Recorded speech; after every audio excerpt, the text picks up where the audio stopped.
I know that after 30-something years as a journalist, I have never come across a conspiracy theory that really stood up, ever. And when we came across this, it became pretty obvious when we did some serious level research that this wasn't a theory, that this was a conspiracy. Ladies and gentlemen, beloved of America! As we realized that this story was real, as opposed to another conspiracy theory, it was something that we had to do. We had to get it right.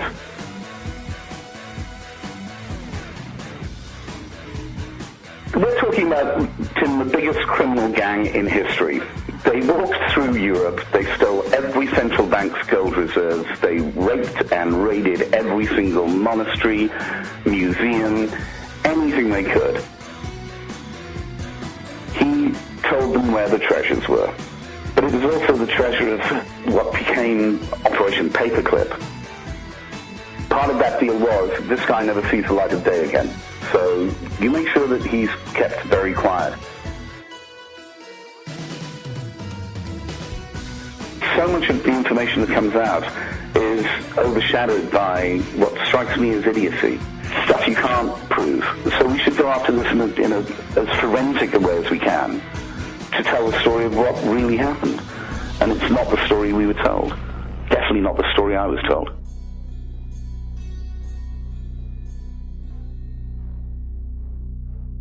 And now, ladies and gentlemen, Banal of America Audio, with your host, Tim Banal.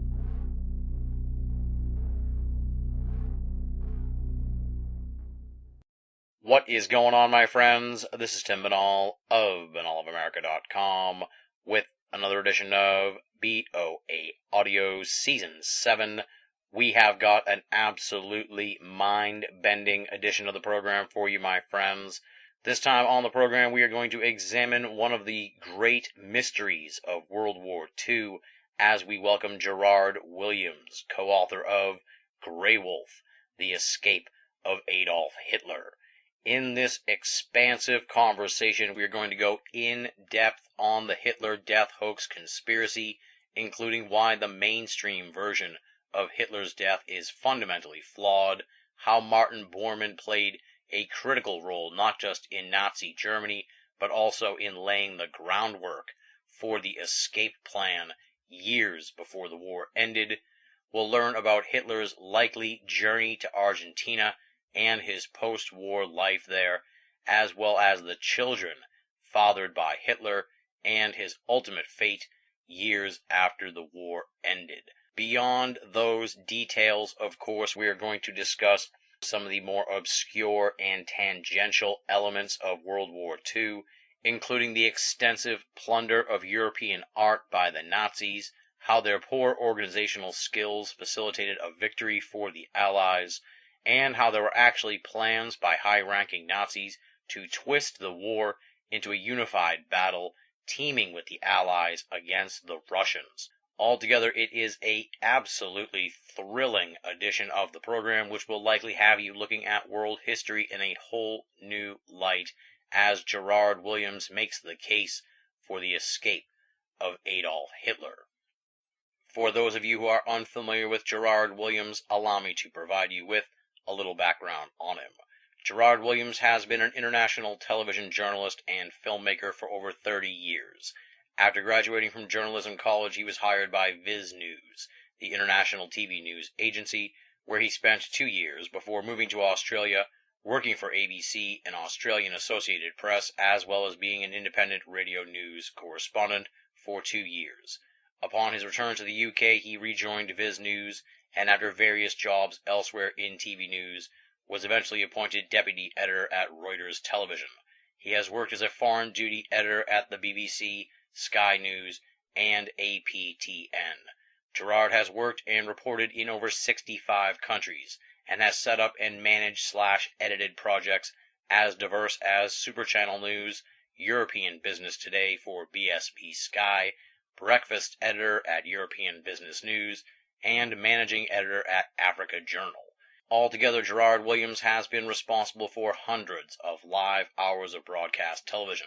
He has covered most of the top international news stories of the last 20 years, including the fall of the Soviet Union, the war in Yugoslavia, the Rwanda genocide, the First Gulf War, the aftermath of the Second Gulf War and the U.S. occupation of Iraq, and the 2004 tsunami.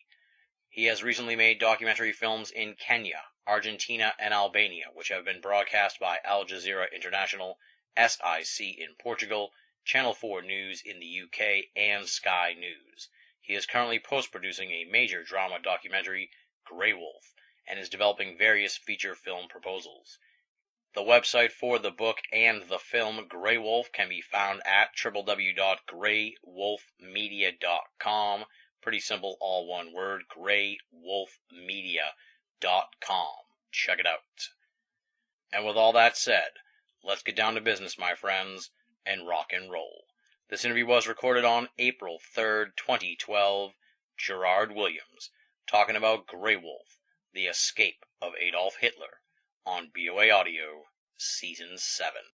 Ladies and gentlemen, welcome to another edition of BoAAudio, Season 7. And we have got a real barn burner of an episode for you, my friends. I absolutely cannot wait to dig into this one. Our guest is Gerrard Williams. He's the co-author alongside Simon Dunstan of the book Grey Wolf, The Escape of Adolf Hitler. And I just finished this book this morning. Folks, this is magnificent. It is absolutely amazing. It is a tour de force. I highly recommend this one if you're looking for a summer book to pick up and read during your downtime in the next few months. Go out and get Grey Wolf because it is tremendous. I absolutely love this book. I actually had to pace myself because as I started reading it, I was getting closer and closer to finishing it way before we were going to do the interview because it was so engrossing. So I had to actually kind of put it down and come back to it as we got closer to the interview because I knew I was going to fly through the rest of the book. It is just absolutely tremendous. I can't put this one over enough, and I'm just thrilled to have Gerrard Williams here to talk about this really mind-blowing research that he's done and put together here with Simon Dunstan, as I said, in Grey Wolf. So welcome to the program, Gerrard. I cannot wait for this conversation, my friend. Thanks very much, Tim. That's extremely kind of you. Extremely kind of you. I'm glad you found it interesting. Oh, interesting is an understatement. Like I said, I just could not put this thing down. It was just tremendous. Now, we usually start out with some bio, some background. Tell the folks at home, who is Gerrard Williams, and how did you and Simon sort of, find your way towards looking at this Hitler conspiracy? Well, I've been a television journalist for coming up to 34 years now. I've held senior positions at Reuters Television, the BBC as a foreign duty editor, Sky News, run my own news production companies, been to about 65 different countries, covered the war in Yugoslavia, out of Belgrade, Serbia, the fall of the Soviet Union, the genocide in Rwanda, a couple of trips into Baghdad, post-Gulf War I and post-Gulf War II. So I've been a serious journalist for all of my life. And Simon is a military historian who's written 50-odd books. He's an expert on the fighting armored vehicle, really, but as much an expert on World War II as you could hope to find. This all started off, it's a strange story, really. I was sitting in a car park at the Al Rashid Hotel in Baghdad in the Green Zone in 2003, wearing a flak jacket and a helmet, and I couldn't find the car that was meant to be taking me to the airport down the Murder Mile. So I sat down, lit a cigarette, and thought, I can't do this anymore. I'm too old. And so it sort of came on me suddenly. Little did I know that my best friend and great cameraman, Bill Stout, was feeling the same way coming out of Afghanistan with dysentery. So we got together in London, Bill and I, and decided that we'd go back to doing long-form documentary programs, which we'd done lots of together in Africa. And although he'd been to Central America, neither of us had ever been to Latin America, and so we thought we'd start with A. And Bill, unfortunately, got very ill, so I went out with another great cameraman and did a series of documentaries in Argentina on the children of the disappeared. So during the 1970s, there was a horrible, dirty war in Argentina. They killed 30,000 of their own people. And when they kidnapped or captured pregnant women, they usually allowed them to give birth before murdering them.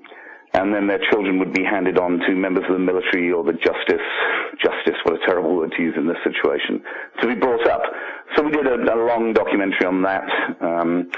A piece on veterans from the Malvinas Falklands War, which we're marking the 30th anniversary of just at the moment. And another piece about the footballer, the soccer player, you'd call him Diego Maradona, who's something of a legend around the world.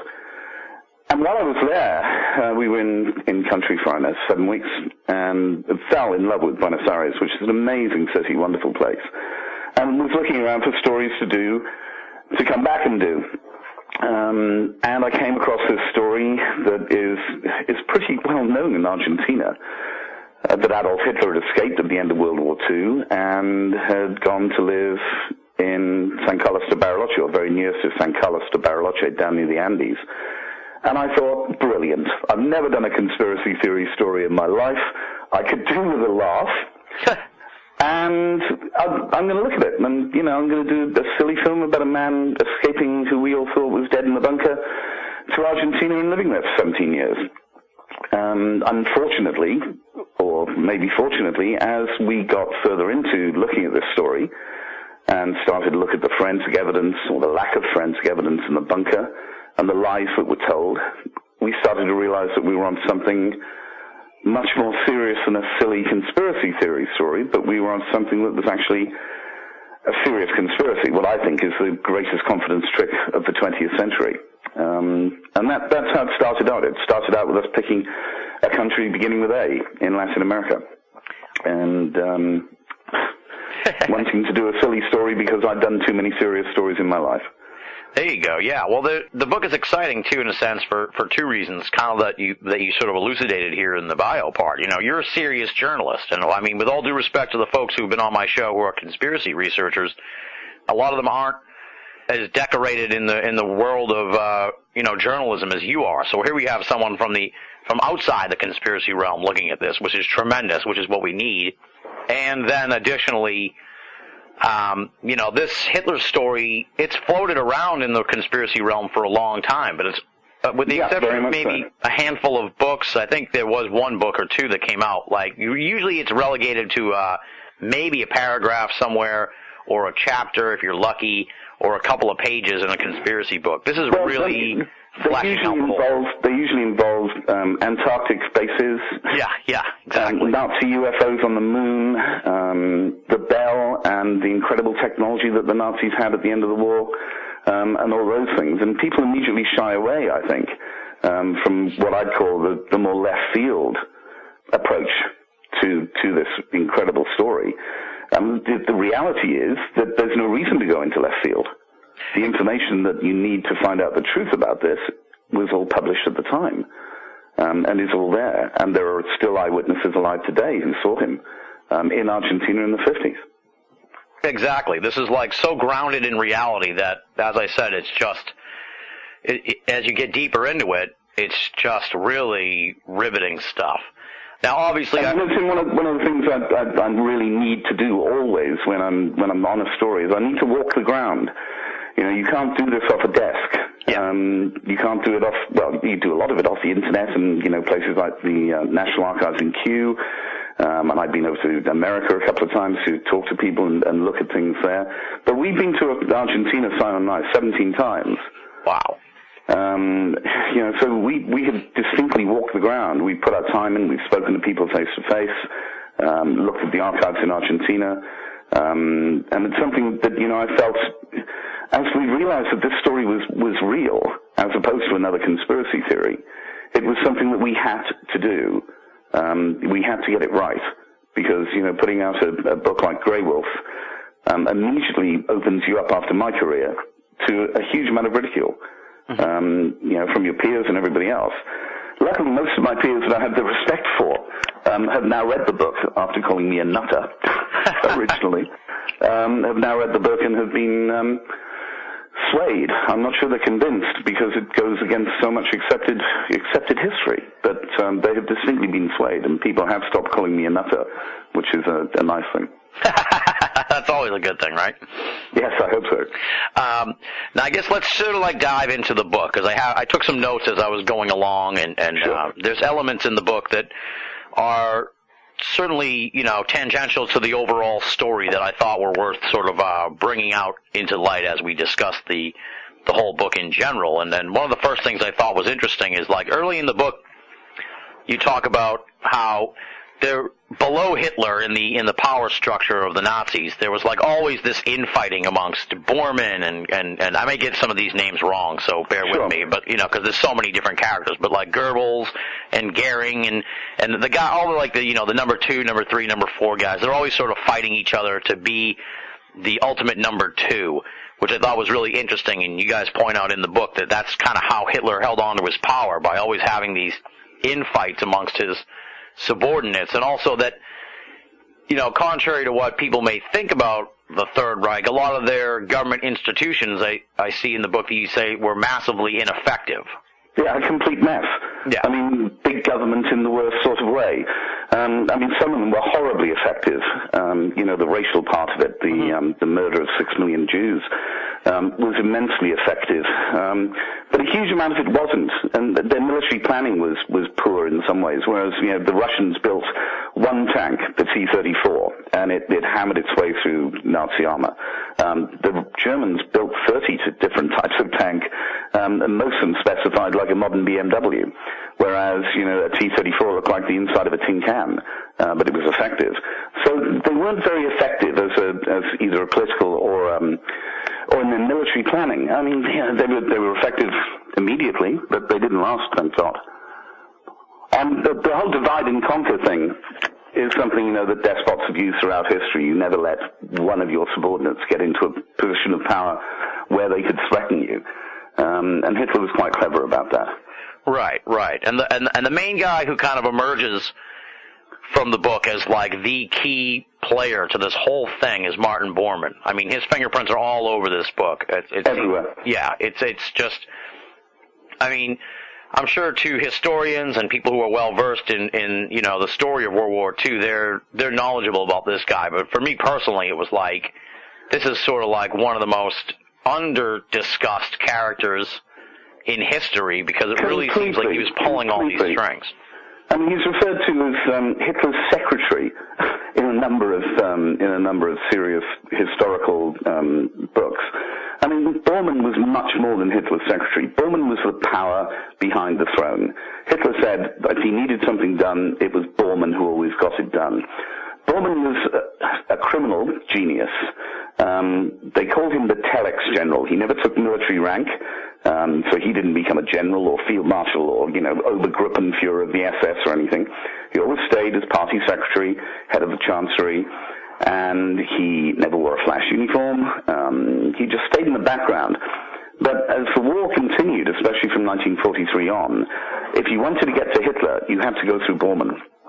And Bormann was also the man who had sorted out all the finances behind the Third Reich, and especially behind Hitler. Hitler was, I suppose, I'm trying to think of major sports stars in America who put their name to brands and everything else. So you'd have Magic Johnson, you'd have David Beckham here. Yeah. But Hitler got a percentage of every stamp that was sold in the Third Reich. He got a percentage on every book that was sold in the Third Reich. Every time his image was used, he got a percentage of that. And this was all organized by Martin Bormann, who ran his financial affairs and made Hitler a millionaire very, very quickly. And we're talking, dollar millionaire in the 1930s. So this was real money. Millions aren't worth what they used to be. Yeah. So Martin Bormann was key to the structure of the party. He had an index, a Rolodex on everybody of any importance. He knew exactly what their weaknesses were. He could run them, and he was the man who everybody had to funnel through to get anything done with Hitler. It was Bormann who was the key to this.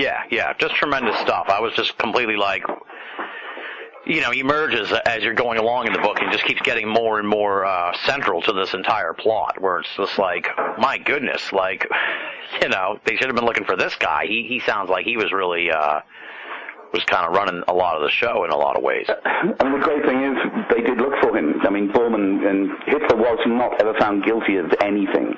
They didn't put him on trial at Nuremberg, despite the fact they didn't have his body.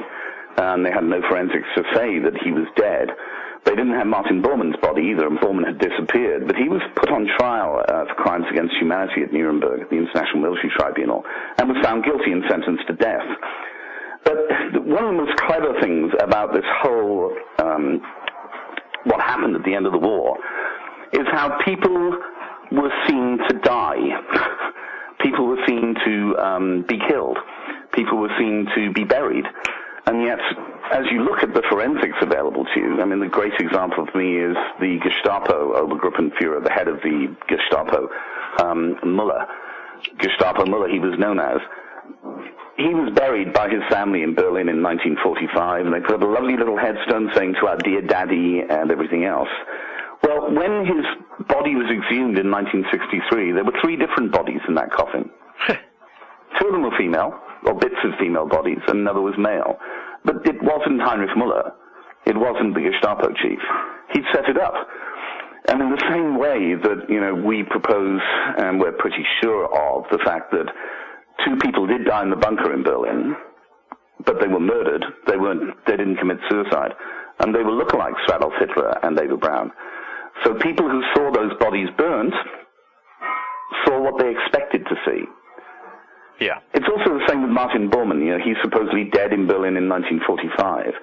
And then the West Germans go on to DNA test what they say the remains they find in the 1970s are. And they prove that it's definitely Martin Bormann. But the DNA test done on Bormann in the 90s was from an 83-year-old. The comparison came from an 83-year-old unnamed relative of Martin Bormann's, despite the fact he had 6-7 children who were available for them to test directly against. And they've never named this person, the West German government. It just stinks, unfortunately. There were so many Nazis in the West German government after the war, people who'd held positions of authority under National Socialism, and they just covered this up. They covered the whole thing up, and they did it very cleverly. Exactly. We'll get into sort of the motivations of all of the cover-up in a little bit. Now, another thing that in the book, another aspect of the book that was just totally elucidating and just really opened my eyes and sort of dropped my jaw is the best way to say it, was the extensive discussion in the book on the plunder of Europe that went on. And I'd kind of heard about this, but never in the detail that's provided in Grey Wolf. It was just tremendous stuff. Like talk a little bit about that plunder, because I was amazed by, not just the theft of all the gold, essentially, like throughout Europe, but also the just tremendous artwork that was taken, by sheer force. We're talking about, Tim, the biggest criminal gang in history. They walked through Europe. They stole every central bank's gold reserves. They raped and raided every single monastery, museum, anything they could. At the same time, when they sent people off to the death camps, instead of just executing people on the ground in the east, like the Einsatzgruppen did, but when they got rid of German Jewry and Austrian Jewry, they took all their belongings. Yeah. So they took everything from their insurances to their shareholdings to their houses to their mortgages to their art to their gold to their cash in the bank. They took everything. They amassed the largest fortune in history. And from 1943, Martin Bormann realized, I think, that the game was up, that they could not win militarily, that once it came out what they'd been doing in the camps and on the Eastern Front especially, that they wouldn't be able to run the brand anymore, if that makes sense to you, and they couldn't walk around wearing swastikas and in their Hugo Boss designed uniforms with their black leather boots on. So Bormann set up a network of over 745 companies outside of Germany and managed to ship huge amounts of money out to these companies. Bormann also instructed all the major German companies, and Krupp, for instance, who built, cannons is how they started off, but they built a lot more after that, biggest metal workers in the world at one stage. They themselves set up 700 front companies around the world in neutral places like Argentina, Turkey, Syria, Switzerland, of course, and other countries where they had influence, so that would be places like Brazil and Paraguay. And, today isn't the only time you can do an international money transfer. People have been doing telegraph international money transfers since the 1920s. So they managed to shift out a huge amount of wealth. I think the idea that they're moving, hundreds of tons of gold and paintings and things like that out of Europe is probably over-exaggerated.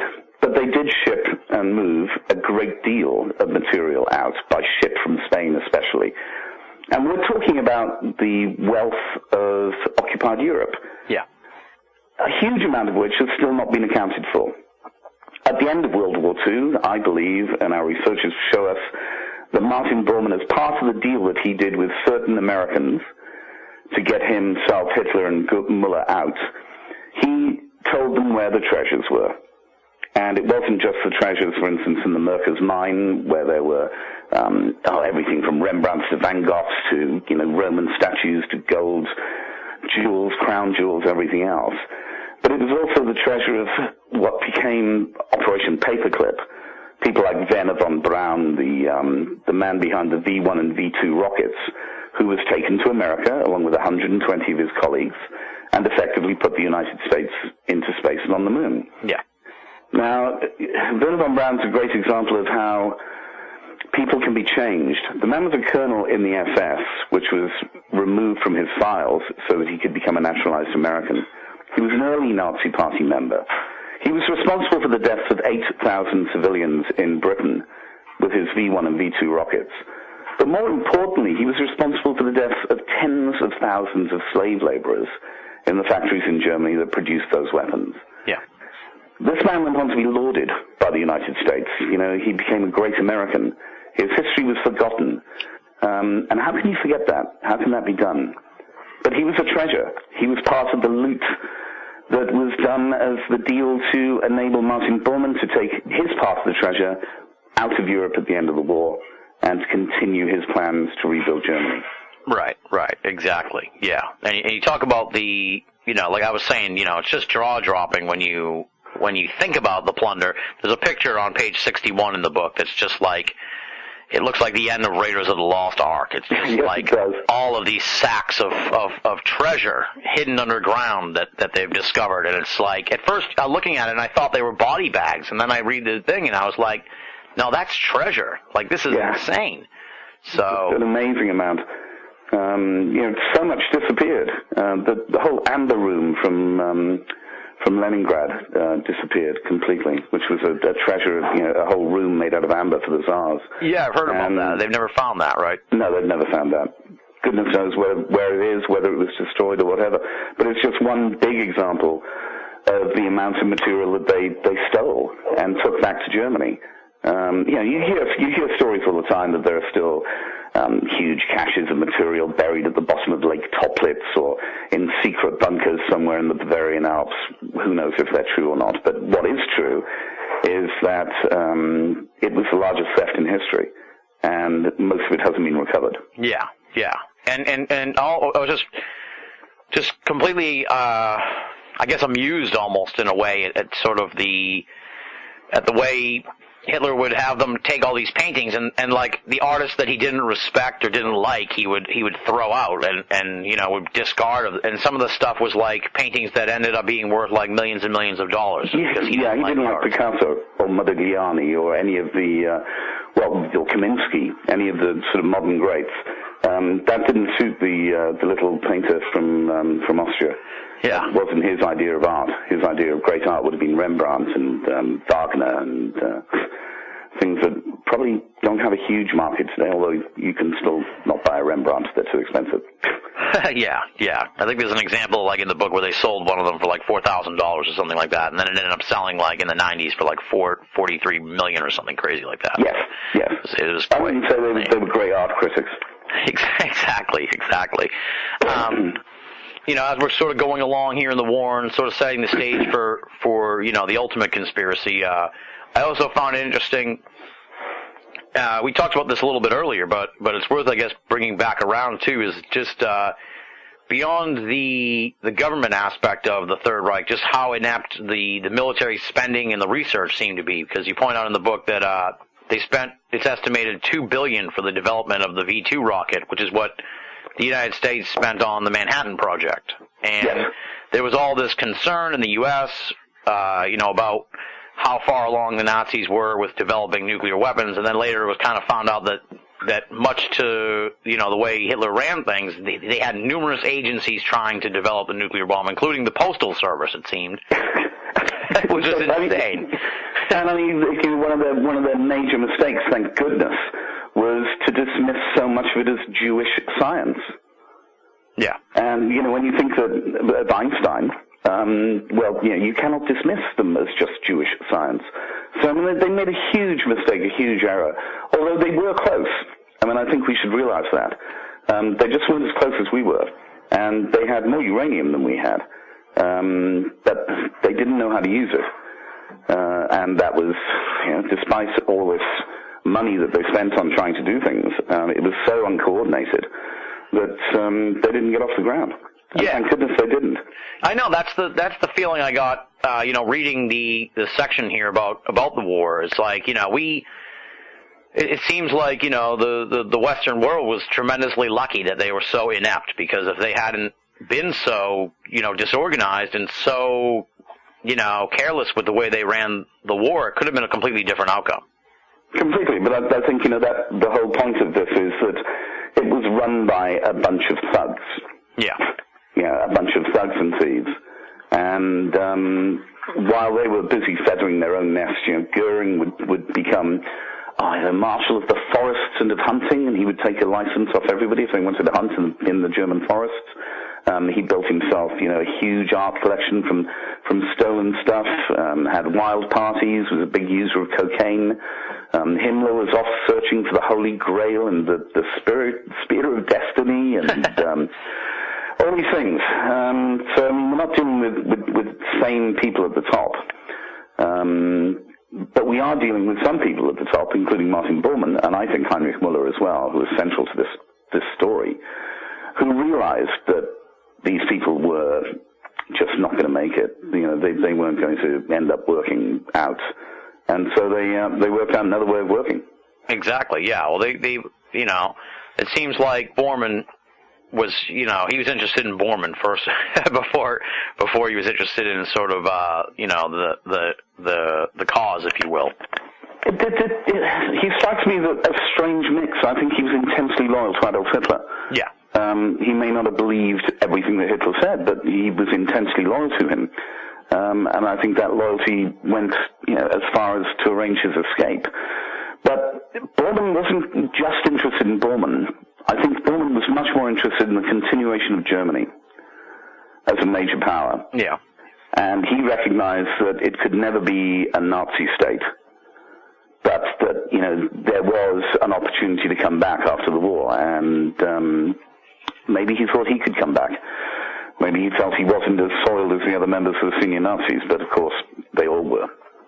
Yeah, absolutely. It was, it's just tremendous stuff, mind-boggling as you get into it. And the other part about the war that I thought was interesting, in contrasting the ineptitude of the German side, the Allies, it seemed like there was a tremendous amount of precision involved there. I was especially intrigued by the number of specialist units that were involved on the Allied side. You talk about a lot of them in the book, like the Monument Men, the group of experts who were tasked with sort of going along with the ground troops to secure and find all the artwork and key monuments and stuff, as well as Fleming's Advanced Intelligence Unit, the Red Indians, and the nuclear research. Amazing. I mean, you can see why those spy stories and James Bond stories came out of the post-war, is because a lot of the stuff they actually did was so strange it sounded like fiction, but in fact it was real. I mean, Fleming is an amazing character, the creator of James Bond,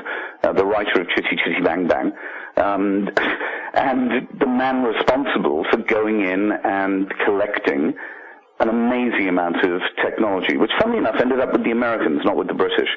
But these people ranged ahead of Allied forces.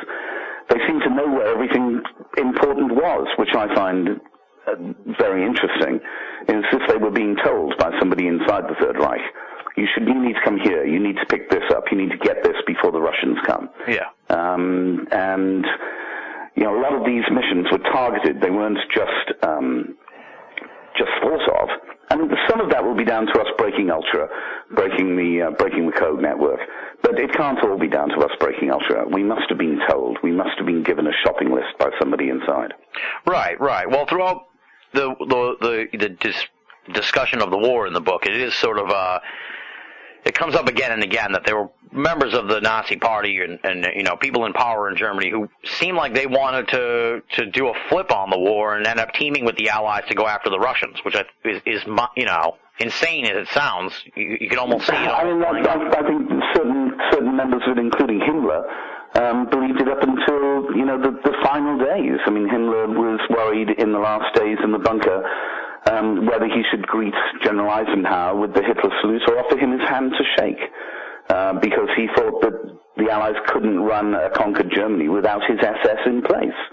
So, a huge amount of delusion that, felt that the Asian hordes, as they described the Russians, were coming to sweep through Europe, and that it would be a Christian crusade led by Germany and America and Britain that would join up, even in the final days of World War II, and turn on the Russians.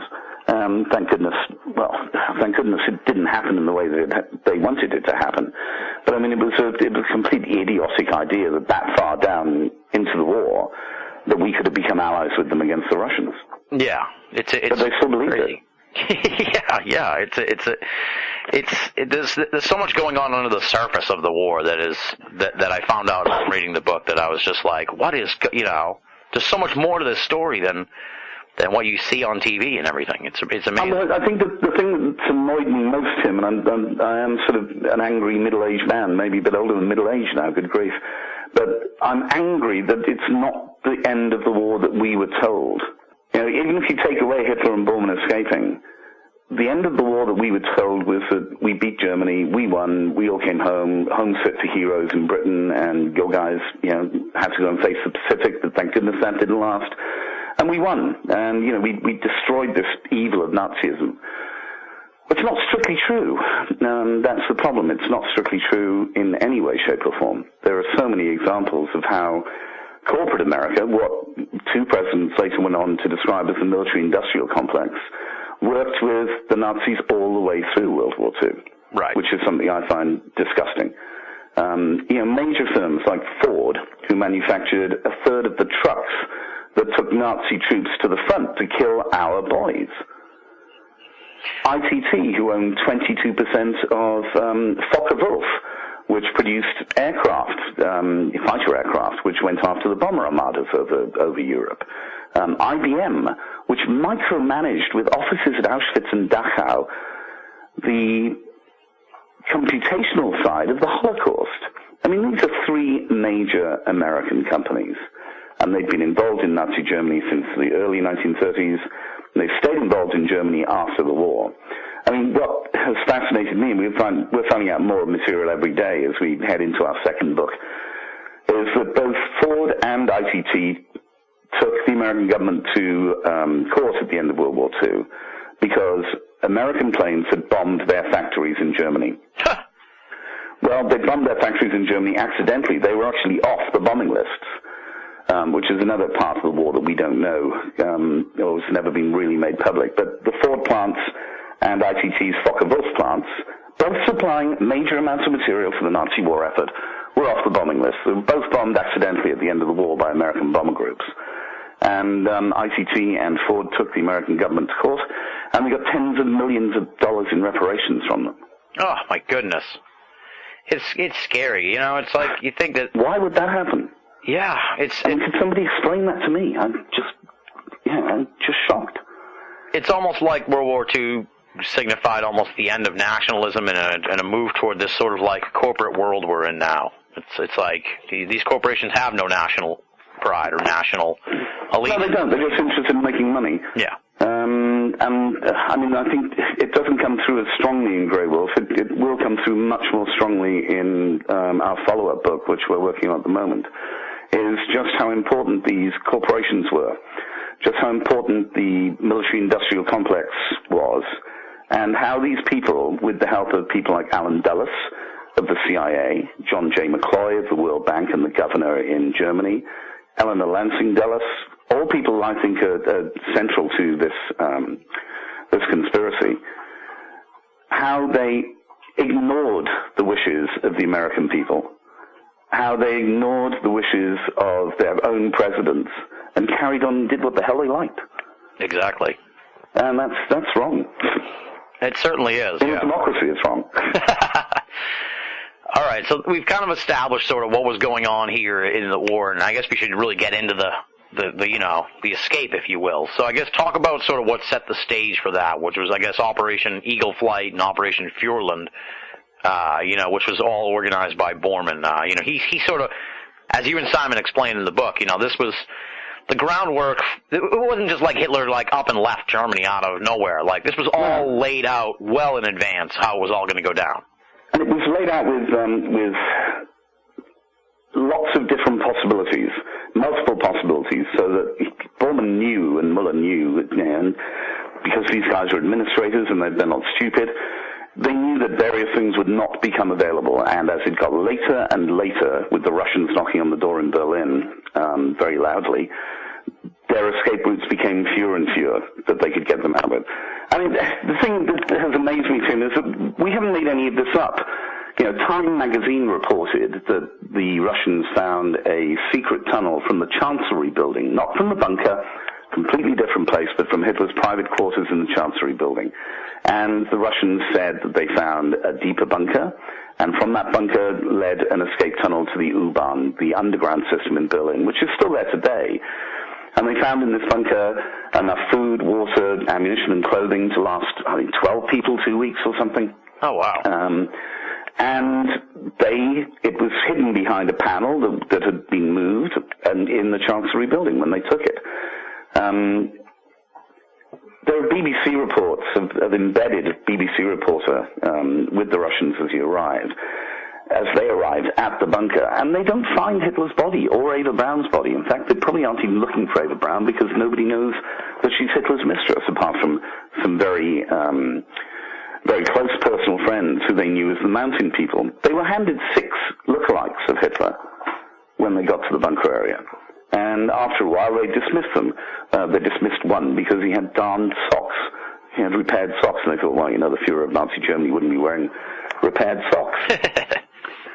And then you have all these stories that people like Hannah Reich flew him out in a helicopter, and all this stuff that's been made up over the years. But we found a 1947 court report from Warsaw of a German pilot, Captain Peter Baumgart, who was actually a British citizen, ridiculously, from South Africa, but from German stock, and had come back, like many of the overseas Volksdeutsche did, to serve in Nazi Germany. And he'd been an experienced pilot during World War II, and his mission was to get into Berlin and fly Hitler, Eva Braun's sister, General Hermann Fegelein, and another German general out. And the dog. And the dog, yeah, I'm pretty sure he would have taken Blondie with him. This animal meant more to him than pretty much anybody else in the world, apart from probably Eva Braun. But he managed to fly into the Hohenzollern-Damm, which is this big road right next to an underground station, which links to the underground station where the secret bunker exit came down. And in his court testimony, he describes how he got in, how he got out, how he flew them to Denmark. When the Polish judges first heard the testimony, they said, "You're mad," and sent him away for psychiatric testing. And all this was reported by Reuters and the Associated Press. 6 months later, he came back and he gave the same story with further details, and 3 eminent Polish psychiatrists said, well, he's not insane, and we don't think he's lying. But although this was reported at the time, it was never followed up, and I find that amazing. And it was never followed up because, again, we come back to, I believe, Gestapo Muller's great plan of, hey, if you're dead, nobody looks for you. Right. That's the brilliance of the plan in a way too. Now, I'm sure this is all kind of speculative, but was it always the plan for Hitler to get out of there if things when defeat was? No, I think he was meant to get out much earlier. And this was the the last shot, really, the last opportunity to get out. And, it's late. We're talking April 29th, so it's late. But what's interesting for us, and as part of the research, which is in the book, we explain how we took pictures of Hitler to the leading facial recognition expert in London, who works for the Metropolitan Police. He was heavily involved in the facial recognition stuff from the CCTV of the bombers who did the 7/7 attacks in London. Yeah. So he's a very senior man. And we had a number of pictures that have been floating around of supposedly Hitler after the war, which would be the Great Smoking Gun. And he said, no, it's not Hitler. But we sent him some pictures for comparison, and he looked at the last pictures of Hitler taken on April the 20th, 1945. And it's quite famous. It's Hitler handing out medals to children who have been destroying tanks with Panzerfausts. And he's there with the leader of the Hitler Youth, Arthur Axmann. And Professor Linney came back and said, oh, yeah, that's not Hitler either. So I went back to him and I said, Professor, these are the last pictures of Adolf Hitler. He said, well, it's not Adolf Hitler. I checked and double-checked and double-checked. So on April the 20th, 1945, Adolf Hitler's double was being used in Germany for public appearances. And I think Bormann had this lined up from about that date to make sure that this man was present at places Hitler was meant to be seen at, and he could not persuade Hitler to get out before the 29th. Hitler was still hoping for some wonder, right? Wonder weapon of some sort. Was still hoping that his troops would continue to fight in the field. And I think they were just all too tired then. Right. I think you make the point in the book too that at the time of the escape there was like a 2-day window when it was going to be possible to get it done, and after that it was probably not going to be able to happen to get him out. Yeah, after that it was going to be too late. Yeah. And I think Bormann and Muller waited until May the 1st, but they weren't. I mean, there are many pictures of Martin Bormann from the Third Reich, but not as many pictures as there are of Goering or Himmler or Goebbels or Adolf Hitler, and many of them don't identify Bormann. So he wasn't seen as a key person, so he could probably blend into the background. And Muller had organized, a way out for both of them. But they didn't fly out. They had to be there in Berlin to make sure that the story would be believed. Ah, I see. Okay.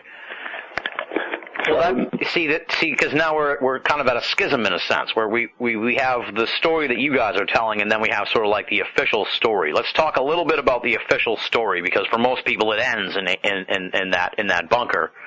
As far as the mainstream historians are concerned, it does end in that bunker. So I guess, and all that comes from is the report of one man, Hugh Trevor Roper, who was appointed by the head of MI6 in Great Britain to go in and tell the story of the last days of Adolf Hitler. Trevor Roper is an interesting choice. He was a medieval historian, I think, who had specialized in Thomas Cranmer, one of our bishops from the medieval time here, and had worked in reading intercepted cables from Germany during World War II for MI6 or MI5. He had no detective experience, no forensic experience, nothing. And yet he was chosen as the man. When we could have sent Scotland Yard in, we could have sent CIC in from your side, we could have sent military intelligence in. Any group of MPs with any experience would have been able to go in and do this. Yeah. But we sent this guy in, and he wrote this polemic, The Last Days of Hitler, which in many ways is a great book. It really nails the myth of Nazism, and it destroys Nazism as a political culture and everything else. But Trevor Roper didn't actually do any investigation. He said that he'd interviewed Hannah Reich, who was Hitler's pilot and one of the last people to fly in, known historically, to Berlin with her then boyfriend, who became head of the Luftwaffe when Hitler dumped Goering. Trevor Roper said he'd interviewed Hannah Reich. Hannah Reich said she'd never even met him. And after the war, she said, what he said, I never said. Trevor Roper also said he interviewed the Luftwaffe adjutant, the Air Force adjutant, Hitler's adjutant in the bunker. And that guy, whose name escapes me for the moment, said, yes, he was interviewed by Trevor Roper, but he lied to him. And every time he read the book, he used to laugh at Trevor Roper repeating his lies. Now, this wasn't anywhere near a thorough investigation. The Russians admitted they'd found no body. Interestingly, they did find Goebbels' body and Magda Goebbels' body. They'd committed suicide in the bunker on the Chancellery grounds, and their bodies were partially burned. They were put on display alongside the Goebbels' 6 children who they had murdered, so they wouldn't survive into a non-Nazi Germany. But they found no body that was Hitler. And, Stalin said, well, we haven't found him. He's escaped to Spain or Argentina. Marshal Zhukov, who was running the Russian forces in Berlin at the time, said he could have escaped. There was an airfield at his disposal. We have found no body that could be Hitler. And yet, for some reason, I find this amazing, this medieval historian with no experience at all of anything like this before is sent in to write a report for British intelligence, and that report is accepted as gospel. The book has never been out of print. Hugh Trevor was an amazingly arrogant man, and the man who would later go on to identify the Hitler diaries in the 1980s as real. Well, they weren't. They were written in Biro, which wasn't even around in 1941, 2, 3, 4, and 5. And he got it completely wrong. He also got the deaths of Hitler wrong. He may well have just been fooled by Muller and Bormann's plan to have the lookalikes executed and possibly burnt in the garden above the bunker. But those bodies were never found. Even the lookalike bodies weren't found. No, the burnt bodies of Hitler and Eva were never found. The Russians at one stage said they had found it, and they got parts of his skull and parts of his jaw, and they kept them in a shoebox in Moscow for years. But an American scientist working for, I think, the History Channel, Discovery, went in and DNA tested those. I think it's 3 years ago now. And the DNA tests were carried out back in the United States, and it turns out that the Hitler skull is that of a woman under 40. It's not even male. Now, do you think that you sort of put forward the idea that there was like a covert deal involved here between, Bormann and the government, the U.S. government, the Allies, if you will, maybe? No, I don't think it was the government. I mean, it's quite important to separate this out. I think that U.S. intelligence under Alan Dulles, who had been a corporate lawyer, who had been with Martin Bormann in the 1930s in Berlin, as had John J. McCloy, who becomes an important character in the new book. McCloy had actually sat in the same box as Adolf Hitler at Berlin in the Olympics in 1936. These people represented everybody from Standard Oil right through IBM, through Ford, through ITT, all the people who had Chase Manhattan Bank, all the people who had huge business in Nazi Germany. Okay. It was those people, this small grouping of very wealthy, very powerful industrialists and intelligence operatives who did the deal. I cannot believe, maybe I just don't want to believe, that Truman would have been involved in something like this, or that Eisenhower knew post-war. I just don't see that it's the American government as such. I think it would have been impossible to keep it as secret as it has been kept. But I do think that people like Alan Dulles and his brother, Alan Dulles and John Dulles, were immensely involved in this. They knew Bormann, they knew the Nazi Party, they knew all the industrialists, Krupp, Thyssen, Siemens, all the other major German companies. And they had a good reason for Germany not being completely destroyed. I mean, there was a plan. Secretary of State Morgenthau wanted to turn Germany back into an agricultural economy. Yeah. And, basically he was going to treat it like, well, not as badly as Rome treated Carthage, where they killed everybody over 3 and salted the fields, but he was going to turn it back into a country that could never, ever be a major economy again, and never, ever be a threat again. He'd had enough. And, of course, that didn't happen. The Morgenthau plan was dropped, and by 1950, German factories were producing steel to go on tanks in the Korean War for the United States. Well, then that raises the question, I guess, so you've established here that sort of these nefarious intelligence folks who really have probably more allegiance to money and corporate interests than their own countries, who kind of worked out this surreptitious deal. So why do you think that the British and the U.S. government just accepted that Hitler was dead? Was it sort of like where they, it wasn't worth chasing him all the way to Argentina and expanding the wars at the time just to end it kind of thing? Where it's like out of sight, out of mind? Much simpler to think he was dead, I think, for everybody. I mean, Britain was completely destroyed by World War II. And, under American instructions for the good of democracy, we gave away our empire at the end of World War II as well. There was still rationing here until the late 1940s, you have to remember. People wanted it to be over. We'd been in it a long time, been in it, 2 years longer than you guys were. And we'd been in it a long time, and I think we just wanted to draw, as a government, as a people, wanted to draw a line in the whole damn thing. Yeah. And, also the second time we'd fought Germany in less than 40 years. So they wanted it to be over, and that was the simplest way. And I think that's what Trevor Roper was meant to do, meant to draw a line under this now. We need to move on. And that's what he effectively did. And it was sort of, the idea that these guys, they've been shunted to exile. It's they're kind of powerless now. They don't have vast armies at their disposal. It's Well, I don't think anybody knew. Very few people knew.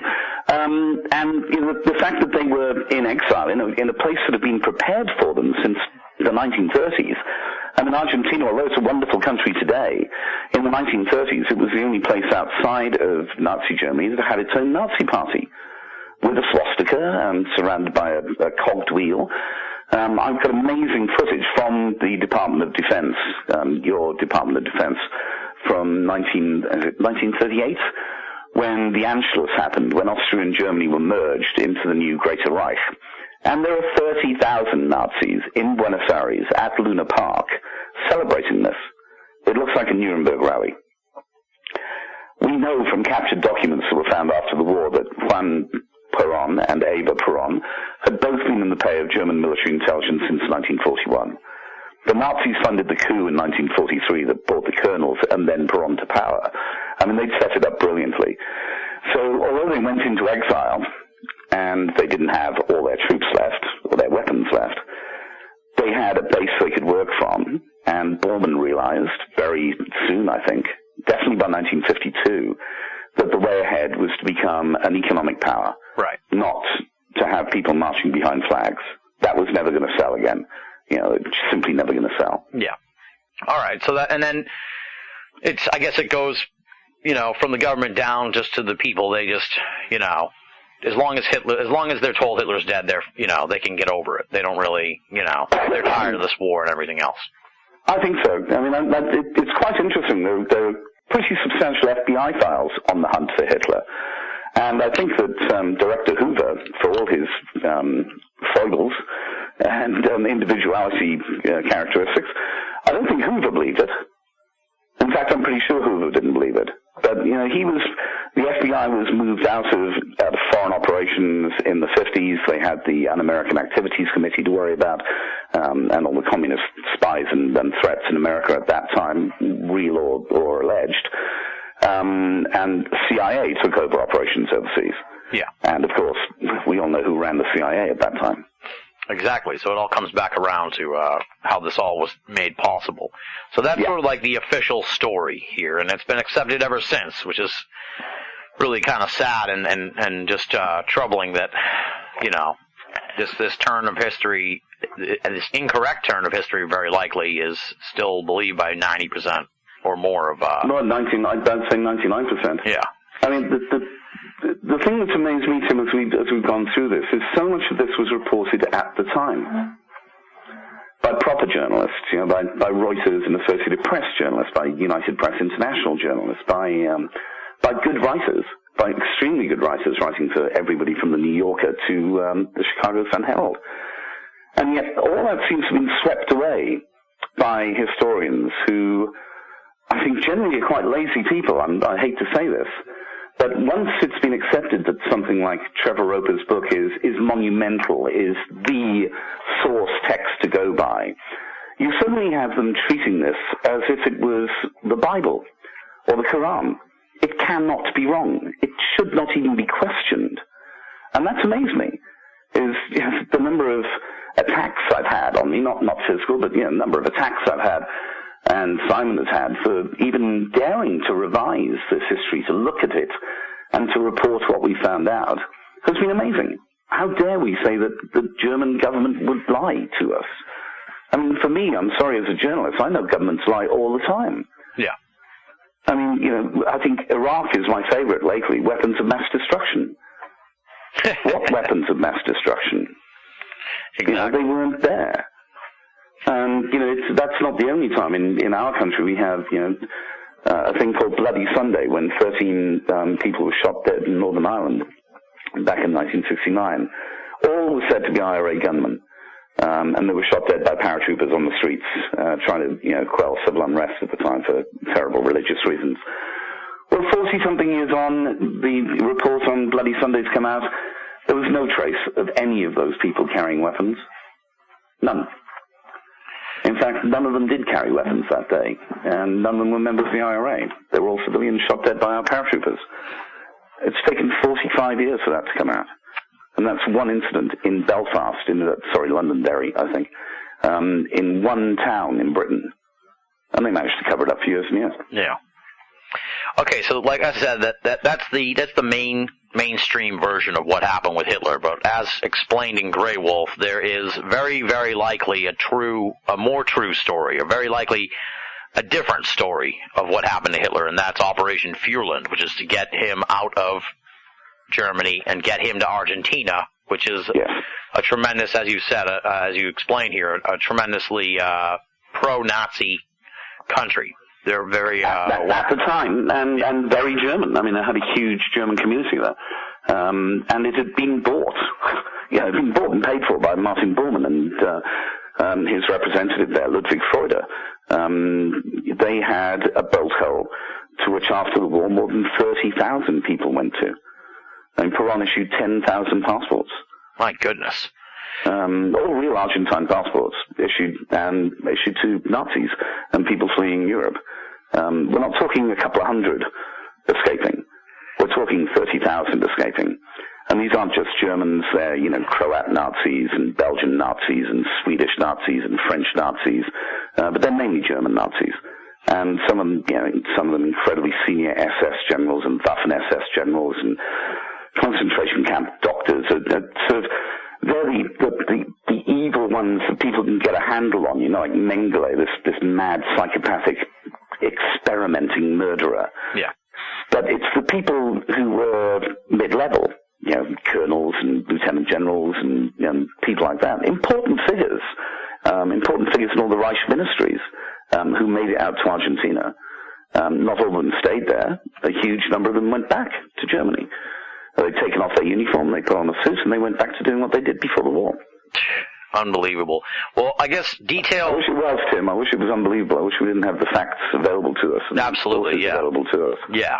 I didn't mean that in a pejorative way, believe me. No, I appreciate that.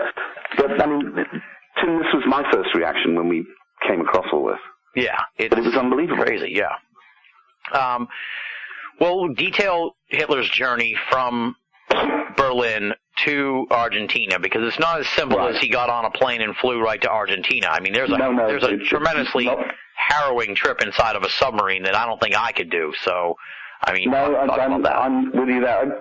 The way we're pretty sure it happened is that on the evening of the 29th of April 1945, Hitler and a small group left the bunker, made it to the Chancellery, to his personal quarters in the Chancellery, where they used the escape tunnel down to the underground system, the U-Bahn system in Berlin. They then walked for about 4 or 5 miles, I suppose, 5, 6 kilometers, to another underground station at Fährberliner Platz, where they came to the surface. Waiting for them at the surface, and this is at night, it was a Ju-52, they're called the Iron Annie, the classic transport plane of the Nazis, 3 engines. You see them in most sort of Nazi war films, very much like the DC-3, the Dakota. It was that ubiquitous. That plane, captained by Captain Peter Baumgart, flew them from Berlin to the former Zeppelin base in Denmark, the former Imperial German Zeppelin base in Denmark at Tonder, where they were seen by other witnesses. Baumgart left them there, and another aircraft picked them up. We believe from one of Hitler's pilots who wrote after the war a very cryptic diary note that people would not believe if they heard what he really had to say, that they were then flown to Travemünde on the coast, where they picked up a longer range aircraft. The Ju-52 wouldn't do much more than sort of 600-700 miles. But they managed to pick up a Ju-252. We know this aircraft was available to them at Travemünde at the end of the war. The Ju-252 flew them to Spain across Allied-occupied Europe. And everybody goes, well, you know, there were air defenses and everything else, and that they couldn't have got out. Well, quite a few people actually did get out in the final days of the war, before VE Day on May the 8th. Including Leon de Grelle, who flew a much less range bomber, was flown in a much less range bomber, a Heinkel HE-111, to San Sebastian in Spain. And we have numerous other reports of aircraft making it out of Nazi Germany into Spain at the time. They landed 80 miles southwest of Barcelona at an airfield called Reus, which was controlled by the Spanish government. We have to remember that Spain, at this stage, was under Generalissimo Franco. Franco was a fascist. Hitler and the Nazis had supported him during the Spanish Civil War and had effectively put him in power. The Spaniards sent a division called the Blue Division to fight with the Nazis at Stalingrad, and there were numerous members of the Waffen-SS who were Spanish as well. This was a time when people believed in ideologies like fascism and communism, and people believed in democracy as well. At Reus in south of Barcelona, that aircraft that had taken them there was taken apart, dismantled, and destroyed. So there could be no evidence that they'd been there. And all this was reported in the Daily Express in 1945 at the time, under an article called "Is Franco Hiding Hitler?" So, you know, not new material, but we have it from other interesting sources as well. We then believe that a Ju-52, again, the Dakota of its time in fascist Europe, in Spanish colors of the Spanish Air Force, picked them up and flew them down to the Canary island of Fuerteventura. The island of Fuerteventura, interesting place, basically run by a man called Gustav Winter, who was the senior Abwehr German military intelligence operative in the Canaries at that time. Built an amazing mansion and roads and everything else using political prisoners. In fact, the road to his house is still called the Way of the Prisoners. And built an airfield at the bottom of the island. And you can actually go on Google Earth and look at the bottom of Fuerteventura, and you will see the airfield, which is still there, still exists. Built in 1943 as part of the whole potential escape scenario. At the same time, there were 3 U-boats as part of a pack, the final pack, Wolf pack, that was going after shipping on the American coast. Now, this is an interesting Wolf pack. One, it's called Sea Wolf, and almost everything to do with Adolf Hitler. I mean, the reason the book is called Grey Wolf. How's the word wolf floating around it somewhere? These 3 boats peeled off from that pack and got to Fuerteventura and very basically picked Adolf Hitler, Hermann Fegelein, Eva Braun up on one of the ships, 2 of the ships, and then made a 53-day crossing by snorkel. At this stage of the war, the Germans were very adept in the use of the snorkel, which enabled them to remain submerged but run the engines at the time. And 53 days later, they landed on the coast of Argentina, very near a German settlement called Villa Gesell, at a place called Nicosia. Now, history tells us that 2 of the submarines involved in this escape were sunk by U.S. naval forces at the time in the Atlantic, just south of the Azores. But nothing came to the surface. No debris came to the surface, nothing. And so these ships are just missing. They're definitely not sunk. All the other ships, the submarines that were sunk by the U.S. Navy, all had debris fields come to the surface and everything else. And in fact, even the Royal Navy, the British Admiralty, described them as the reports of the sinking of these U-boats as some of the dodgiest reports of sinkings in the whole of World War II. But it was the end of the war and everybody wanted a medal. So, they got away with things that you'd never get away with normally in combat. So I think a massively unpleasant experience to travel across the Atlantic in a U-boat. But the great thing was the whole point of Operation Seawolf was to draw the American forces up from the South Atlantic to protect the eastern seaboard. Yeah. The propaganda message went out that these submarines were carrying V-1 rockets with nerve gas probably on board them. And this was all reported in the U.S. press as being true, that U-boats were coming to the eastern coast and they were going to drop rockets full of robots, they called them, robot rockets full of poison gas on New York.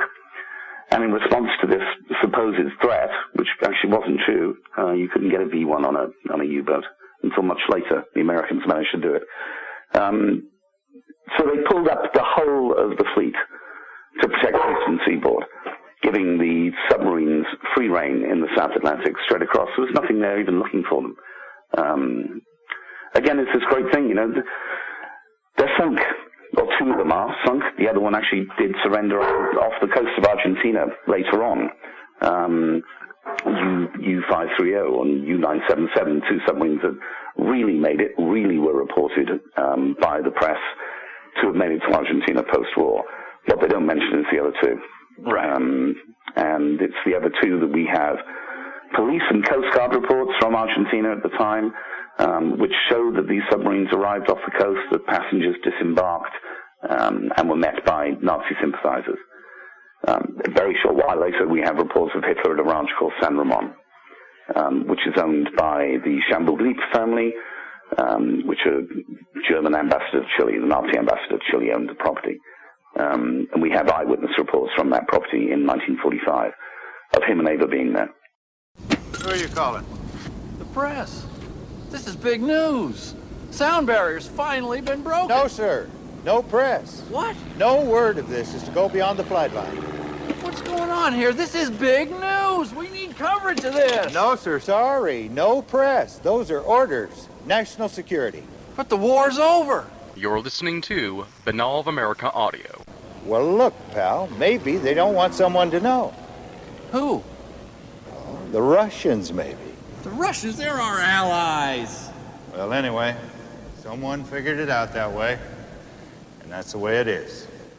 I couldn't imagine the 50-plus days inside the submarine, and it's kind of, as we'll get into here as we discuss Hitler's life in Argentina, in a way it's kind of like, you wonder if he suffered a fate almost worse than death as he became. Well, you have to remember that these guys, Brown and Hitler, had been in what was described as a concrete U-boat. That's true. For a couple of months anyway. In the bunker in Berlin, it wasn't very big. It got to be very smelly and very uncomfortable towards the end, although it was described earlier on as being pretty luxurious because all the paintings and the carpets had been brought down from the Chancery building to make it more comfortable for them. But even so, speak to any submariner, you've got to be a particular kind of person to put up with 53 days underwater in a very smelly diesel submarine. It wasn't an easy escape route. Let's hope the guys suffered anyway. And you wonder sort of like, it's quite a change of lifestyle to be, in his mind, I'm sure, on top of the world for a while there, and then really reduced to, a fleeing criminal in the ultimate sense of, in tremendous hiding in this submarine for 50-plus days. I wonder what went through his twisted mind. What's interesting is, I have to say to you, I have no idea. Yeah, I know. I wouldn't make it up. No, but this is part of my problem with historians and other people who write about, anybody from Osama bin Laden to Saddam Hussein and, on to Adolf Hitler, is they will put them in their position. They will try and think through their eyes and think through their minds. And as a reporter, that's not something I've ever done or can do. I'm there to report what I find out. Right. Because I know that no matter how, accurate, unbiased, and honest I try and be, I'm still, a product of my background, product of my parents, product of my society, product of everything else. So my view of truth may not always be the same view of truth that somebody from another part of the world would have. So I try not to put myself into the minds of these people. But I've been in a submarine, but never, just visited one, and I wouldn't have wanted to do it. Yeah. I really wouldn't have wanted to do it. Well, that's what I like about the book too. It leaves that up to the reader in a sense to put their mind in that position to see, to speculate on what that must have been, that experience must have been like in general. Because it's extremely difficult to know what the truth of Hitler's medical condition at that time was.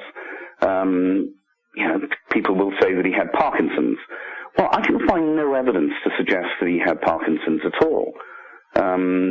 Apart from there are pictures of his double on April the 20th with a very trembling hand behind his back, and a little bit of video from Berchtesgaden with him tapping his hand behind his back.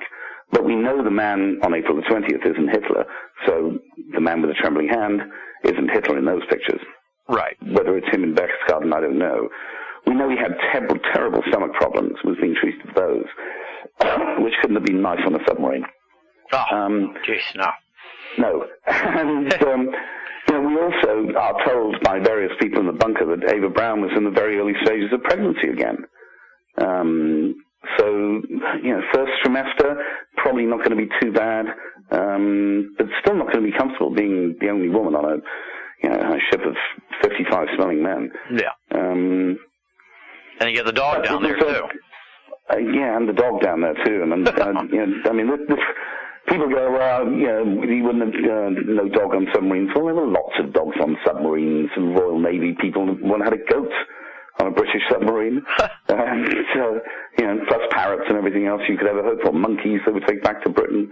So it wasn't unheard of for a dog to be on a U-boat. And, it may have got used to using a tray. I'm sure my Labrador would have, if he thought he was still around me and having fun.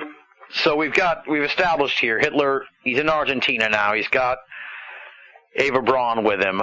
And what most people probably you may be thinking is that he's in like total hiding, but what you seem to suggest in the book is that it was such a sympathetic region where he was that, he was fairly free to move around, and at one point he even was taken to not the main hospital, but a clinic of some kind to treat wounds from the assassination attempt that people know as Operation Falcon. July 44 bomb plot, I think he still had problems with after the war. It's not so much. You have to remember that Patagonia is much bigger than Texas. Yeah. And it's huge. And the communities down there, San Carlos de Bariloche, if you go there now, you will see all the houses look Bavarian. People, drink German beer or German-style beer. There's still a lot of German spoken down there. It's a perfect place to escape to. A perfect place to escape to. And you wouldn't have been noticed as long as you didn't make a big... Well, you'd have been noticed by the right people, but those right people were on your side anyway. Yeah. It would have almost been like if Britain's royal family had to flee to Canada or Australia or New Zealand. It would be that partial. They'd be on the British royal family side. They wouldn't be handing people over to the Nazis. Any more than the people in Argentina would be handing them over to Americans or Brits who simply aren't looking for them anyway because they're dead. And this is the amazing thing. Yeah, yeah. He traveled within Argentina, and he went up to this place called Hotel Vienna on the inland sea at Mar Chiquita in Cordoba. But this wasn't an open clinic or an open hotel.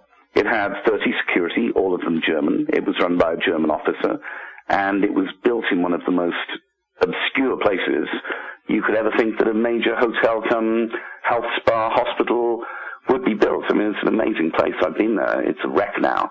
But in 1945, this would have been the ultimate in holiday destinations in a place that nobody ever went to. Which raises the question of why. Well, it was built by Nazi money. We know that. We've got the... we know who built it, who arranged for it to be built, and I think it was meant to be a place where... And this is... I don't have facts for this bit, but I think it was probably built to act as some sort of plastic surgery operation. Oh, interesting. So people would go in and have changes to their faces, or people would go in if they had been wounded during the war, and things would be done to help them out. I also think it was probably planned as a meeting place. That part of Cordoba was very, very German at the time, and surprisingly enough still is. So, and there were key places like this all over Argentina. And even in Buenos Aires, there were so many supporters there and people that had been paid extremely well that you could limit the number of people who would get to see you or know you were there. It's just amazing to find out about all this. That's the key part. Like I said, I'd only really heard about this sort of theory tangentially, and then as you get into this section of the book, it's just amazing how elaborate this whole thing was. That's really... I think it started off being very elaborate. Then when the money came in, it was able to become even more secure and elaborate. Yeah. And they bought loads of properties, and these properties were out. I've never been to Texas, but from the films I've seen, you could have a ranch that you could drive all day and not reach the end of. Mm-hmm. And I had lived in Australia, so I know what big countries are like as opposed to little ones like Britain. And if strange people came into the area, they'd be known very quickly and could be neutralized. Exactly. You had to be one of them. You had to know what you were doing, know who you were seeing. And of course, any people who came in post-1945 blended into a German community very easily. Now, I know it's sort of like, I know it's speculative, and you kind of alluded to the idea that Bormann came to the conclusion that, this whole, that it's better to be an economic power than a military power. But what do you think the plan was, I guess you could say, for Hitler when he got to Argentina? To regroup and raise a new army, or just to fade into obscurity and escape justice? What do you think the plan was? I don't really know. This is still something we're trying to work out, because at various times, very senior Nazis who wanted to rebuild Germany as a National Socialist country, or West Germany as it became, came out to Argentina and obviously visited with the senior Nazis on the ground, and I believe with Hitler and Bormann at that time. These were people like Hans Ulrich Rudel, who was the most decorated fighter pilot of World War II. He shot down more Russian planes and destroyed more Russian tanks than any other aviator in World War II. He actually went on to help the Americans develop the Apache helicopter, but we shouldn't really go there. He came out, and his whole idea was he was going to go back to Germany with aspects of the Bormann treasure and restart the Nazi Party. You have to remember, the Nazi Party had millions of members, and at the end of World War II, there were still millions of members of the Nazi Party. They just went home and took off their uniforms. Yeah. They didn't stop being Nazis. So I think that there were two views. And one, Hitler may have well been involved in the one view which said, yes, National Socialism must survive in its, eugenic, genetic, Aryan form, and people like Hans Ulrich Rudel would have been heavily into that idea. And I think Martin Bormann and numerous other Nazis who realized that they could never go back, but they could make a decent life for themselves in Argentina because they had lots of cash, thought, no, this isn't going to work out. So there does appear to have been some sort of break in about 1952 when the Nazis, as opposed to the economic Nazis, started to fail very badly in German politics. A number of them were arrested and put away for a little while. They didn't seem to have as much access to money as they'd had before 1952. And I think at that time, Bormann, who always controlled access to the Führer, to Adolf Hitler, probably thought, right, we can't have this guy as a rallying point anymore for this, or he's going to screw it up for everybody. And so I think he almost got moved into an exile in exile. That's what our witnesses seem to be describing, is that Hitler moves into this exile within exile. The only people who know where he is are Bormann and a couple of confidants of Bormann. Yeah.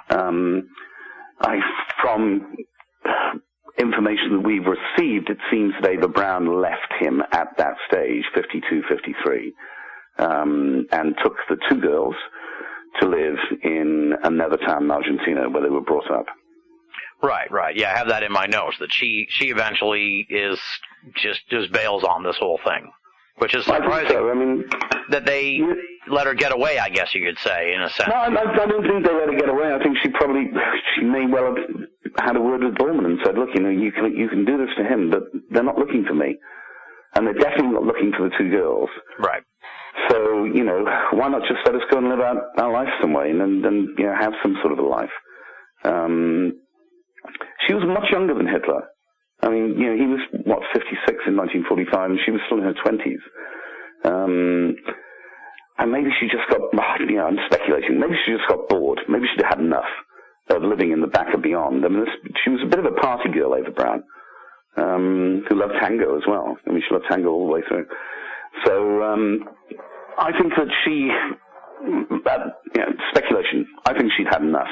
The split was happening, the schism was happening between the Nazis who believed the swastika and eugenics and the Aryan nation could continue, and the others who thought, hang on, this ain't ever going to work, but we have so much money, we can now influence the development of Germany once more in Europe. Right.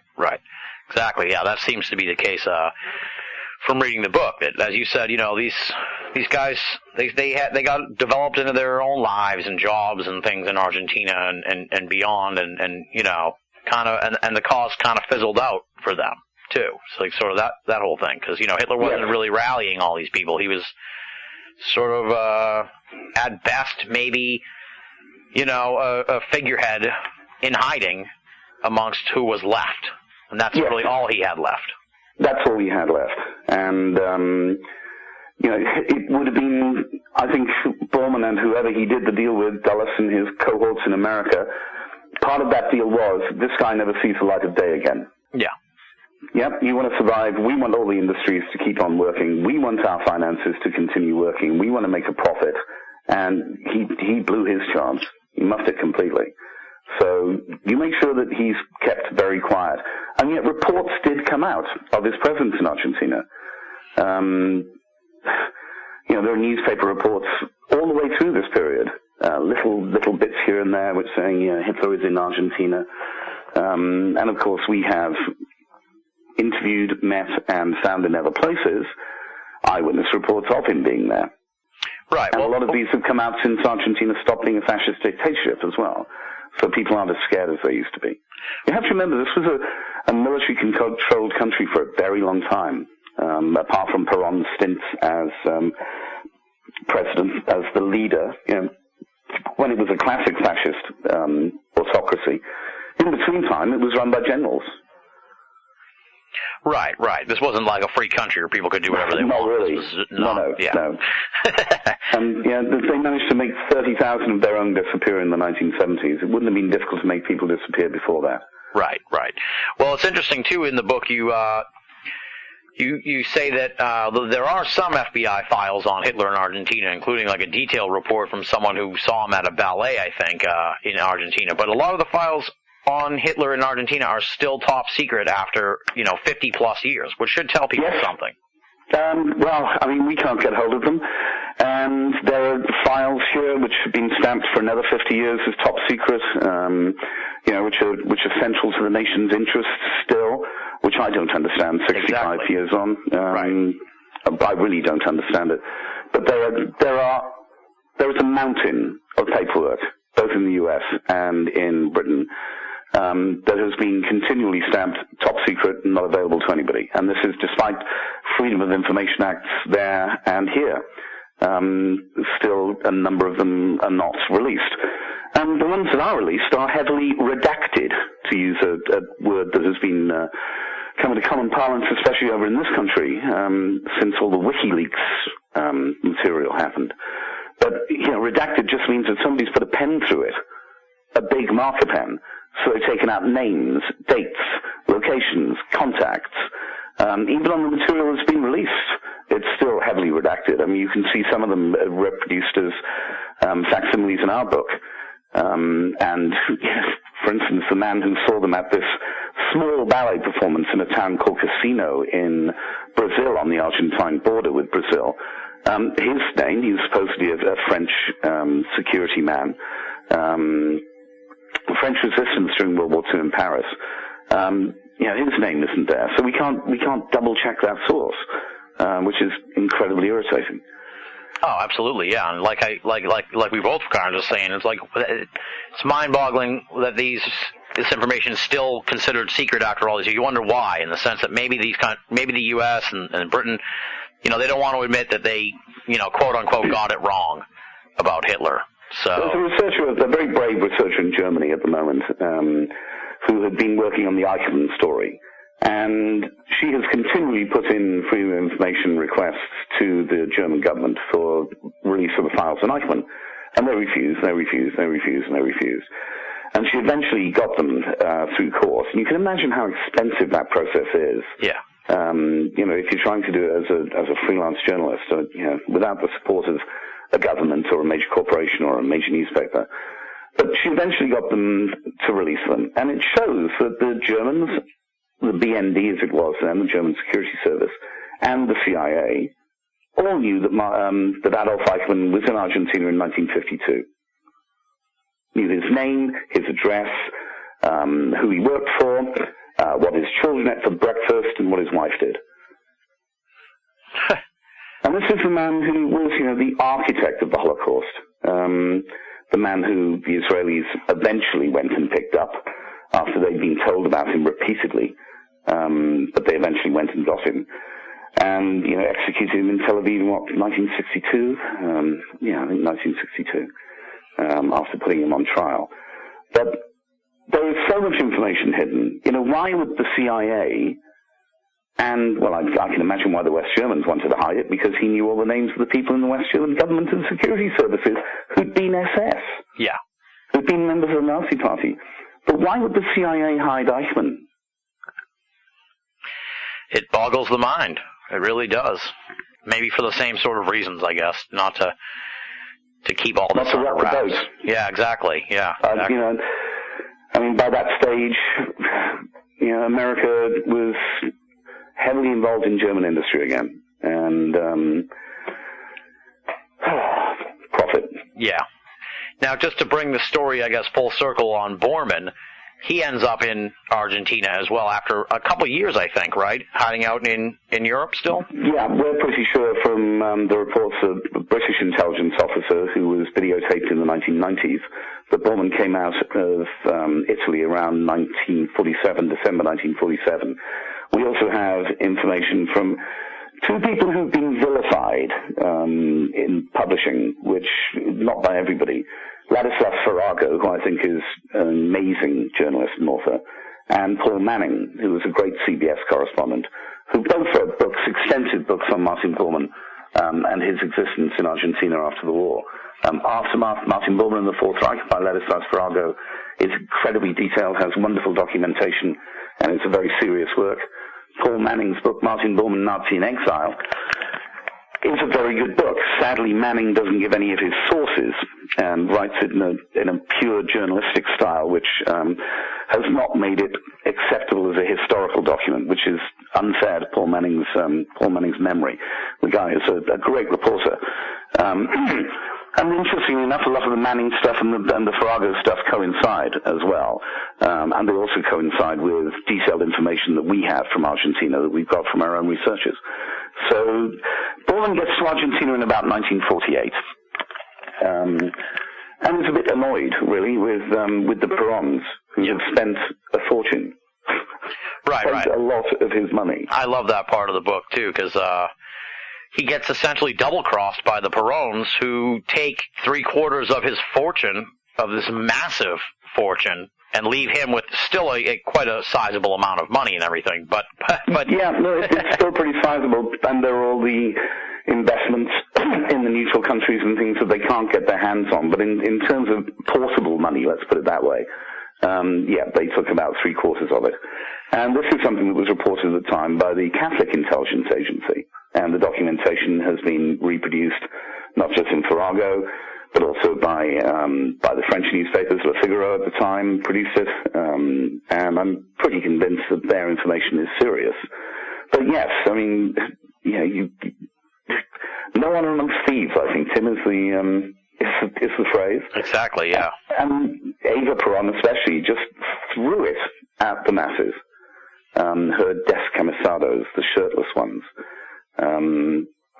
in an attempt to, keep Peron in power and to make them a populist movement. But instead of building for the future, and it's something that Argentina still suffers from today, this was sort of, stump politics, I suppose you might call it. Here's $20, come vote for me. Yeah. And, $20 handed out a lot of times. But Bormann was a realist, and Eva Peron was dying of cancer. And he always described her as the more intelligent of the two. He didn't think very much of Juan Peron, although he did describe him as his great benefactor. But he thought Eva Peron was a much more intelligent woman. And, Bormann, we're pretty sure, took it out on the people he'd had as his trustees there. There are 4 key murders that take place in Buenos Aires in the late 1940s, early 1950s. One, Ludwig Freude, dies from drinking poison coffee. 2 others are shot in the street. Eva Peron's brother, Juan Duarte, commits suicide. But he commits suicide in a very strange way, holding the gun in a place to his head that only somebody else could have done. But most of these are covered up and hidden. But Bormann definitely did some tidying up when he got to Argentina. And you have to remember, we're dealing with Nazis here. Right? These people think nothing of murdering 6 million people industrially. Right. So you go after a snitch, or you go after a somebody who's done you wrong. You're not going to just slap them on the wrist. I mean, this is like the mafia. Yeah, This is organized crime. Yeah, it was calculating in a just despicable way. Even the whole aspect of the lookalikes. It's not enough just to have the lookalikes. They have to kill the lookalikes to make it real, just in case anybody finds those bodies. Right, exactly. It's like they really to them these are pieces on a chessboard. It's scary. Completely. I mean, I think Henry Kissinger, who's an interesting man, got it right. Did he once say that the illegal we can do at once, the unconstitutional takes a bit longer? That sounds like something he would say, yeah. I'm pretty sure it's Mr. Kissinger. But, Henry Kissinger describes power as the ultimate aphrodisiac. We'll talk a little bit about one of the more tantalizing aspects of the book, and you touched on it earlier here, and this is the illegitimate, or the children of Hitler. By my count from the book, we have 2 by Eva Braun. We've got 1 by Goebbels' wife, who died in the bunker when the Goebbels family all I guess killed themselves, and they killed the children. Murdered the children. And 1 potentially by a German Olympian, which I thought was interesting. Yes. I mean, it's one of the classic things that is always said about Hitler was that he wasn't capable of fathering any children. And there was an incredible propaganda song that became very popular amongst British troops, and I'm sure most people of the generation in America would know it as well, which is Hitler has only got 1 testicle. The other is in the Albert Hall. I mean, it goes on. Goebbels had something similar, and Himmler had something similar, and poor old Goebbels had no balls at all. But the information that came out after the war, and again this is information that has been completely ignored, is that Eva Braun's father said that Hitler had an heir. Uschi, the child who is seen in all the pictures of the Berchtesgaden with Eva, with Hitler, all the time, is variously described as Uschi Schneider, the daughter of Hertha Schneider, Eva Braun's best friend, or of Hermann Fegelein. Well, Fegelein didn't have any children at that time. He had a child later, which he never saw. And Hertha Schneider didn't have a child of that age either. Uschi is almost definitely Adolf Hitler's daughter. And we have information from Argentina later on in the war, that later on in their life, that she survived and made it out to join them. Eva Braun's mother also described after the war in an interview with a named Associated Press journalist how Eva had given birth to a stillborn child in 1942, where it could only have been Adolf Hitler's. The Tilly Fleischer story, the Olympian story, we always thought was a bit dubious. I mean, there was a book written in the 1960s saying Hitler was my father, Hitler mein Vater, by this woman who then married a rabbi and went to live in Israel and seems to have disappeared. So it looked like a piece of tabloid rubbish to us. But we found out in interviews that Captain Manuel Monasterio had carried out with Hitler's Batman in Argentina that Hitler had told his Batman this story. Yeah. And so maybe it's not the tabloid fodder that it appeared to be to start with. The Magda Goebbels story was around. It was gossip for a long time in Germany that Magda Goebbels, one of her children, was Hitler's. But this was something that it was the wife of one of Hitler's inner circle, again gave a long interview to U.S. reporters at the end of the war, naming times, dates, places that Hitler and Magda Goebbels had an affair at, and the child arrived shortly afterwards. I think they're probably true. What I'm very convinced of is that Uschi was Adolf Hitler and Eva Braun's daughter. She made it out to Argentina post-war, and that Eva Braun was pregnant when she arrived in Argentina in 1945 and gave birth to a child in December 1945, early January 1945, and that was a daughter too.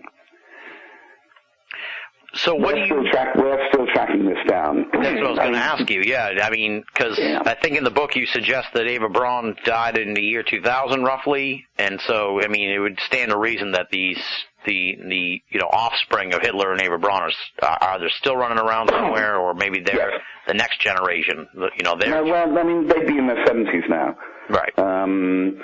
And it's difficult to. With a story like this, you don't just stop going on. Right. Yeah, Grey Wolf isn't a completely finished story. The second book that we're working on at the moment, we have even further eyewitness reports and more material that backs up information that we have about the escapes of Fuerteventura and onto Argentina. People who've come out of the woodwork since the book has been published and since we've had press reports on it. I, to start with, was unconvinced that Eva Braun had lived until the 2000s. But we spoke to a number of people in Argentina, including at least one doctor working at the German hospital in Buenos Aires. There's a major German hospital in Buenos Aires, who told us that two of his older ladies who came to visit him regularly for checkups would often say that they'd had tea with her recently. And this guy was quite a serious doctor. So it's difficult. I mean, that's why we didn't nail it down as much as I would have liked to in the book. We put it in because I believe it's true. But we need to do more research, and we need to follow this through. I mean, in some ways, I feel a bit bad about chasing the kids, because Argentina is full of the daughters and sons of SS monsters. Yeah. It just is. I mean, wealthy families. It's not their fault what the parents did. Right. I'm not really sure you can visit the sins of the fathers on the children. Right. It wouldn't be really my job. It wouldn't be really to condemn them, but for further, I guess it would be interesting to find them to see if there was any further insights into the story. You know what I mean? Yes, but I think you would condemn them. I think that they would be found and they'd be. There are people out there who would go after them. I'm sure of it. I'm looking to protect anybody. I'm not. But I'm not sure it's my job to. If I can prove beyond reasonable doubt, as I think Grey Wolf goes a long way to doing, that Adolf Hitler and Martin Bormann escaped to Argentina at the end of World War II, with the collusion of individuals and groupings within America, and that isn't Americans or the American government. I'm distinctly not anti-American. If I can prove that beyond reasonable doubt and can get more information from people out there who know what really happened, that I think will be something of an achievement. Absolutely. Without having strayed into the bases in Antarctica, UFOs, the Bell technology, and lizard men running the planet for the Illuminati and skull and crossbones. Yeah, you're not David Icke, right? Well, the thing is that, so much of the information that comes out is overshadowed by what strikes me as idiocy. Stuff you can't prove. Right. So we should go after this in as forensic a way as we can, to tell the story of what really happened. And it's not the story we were told. definitely not the story I was told.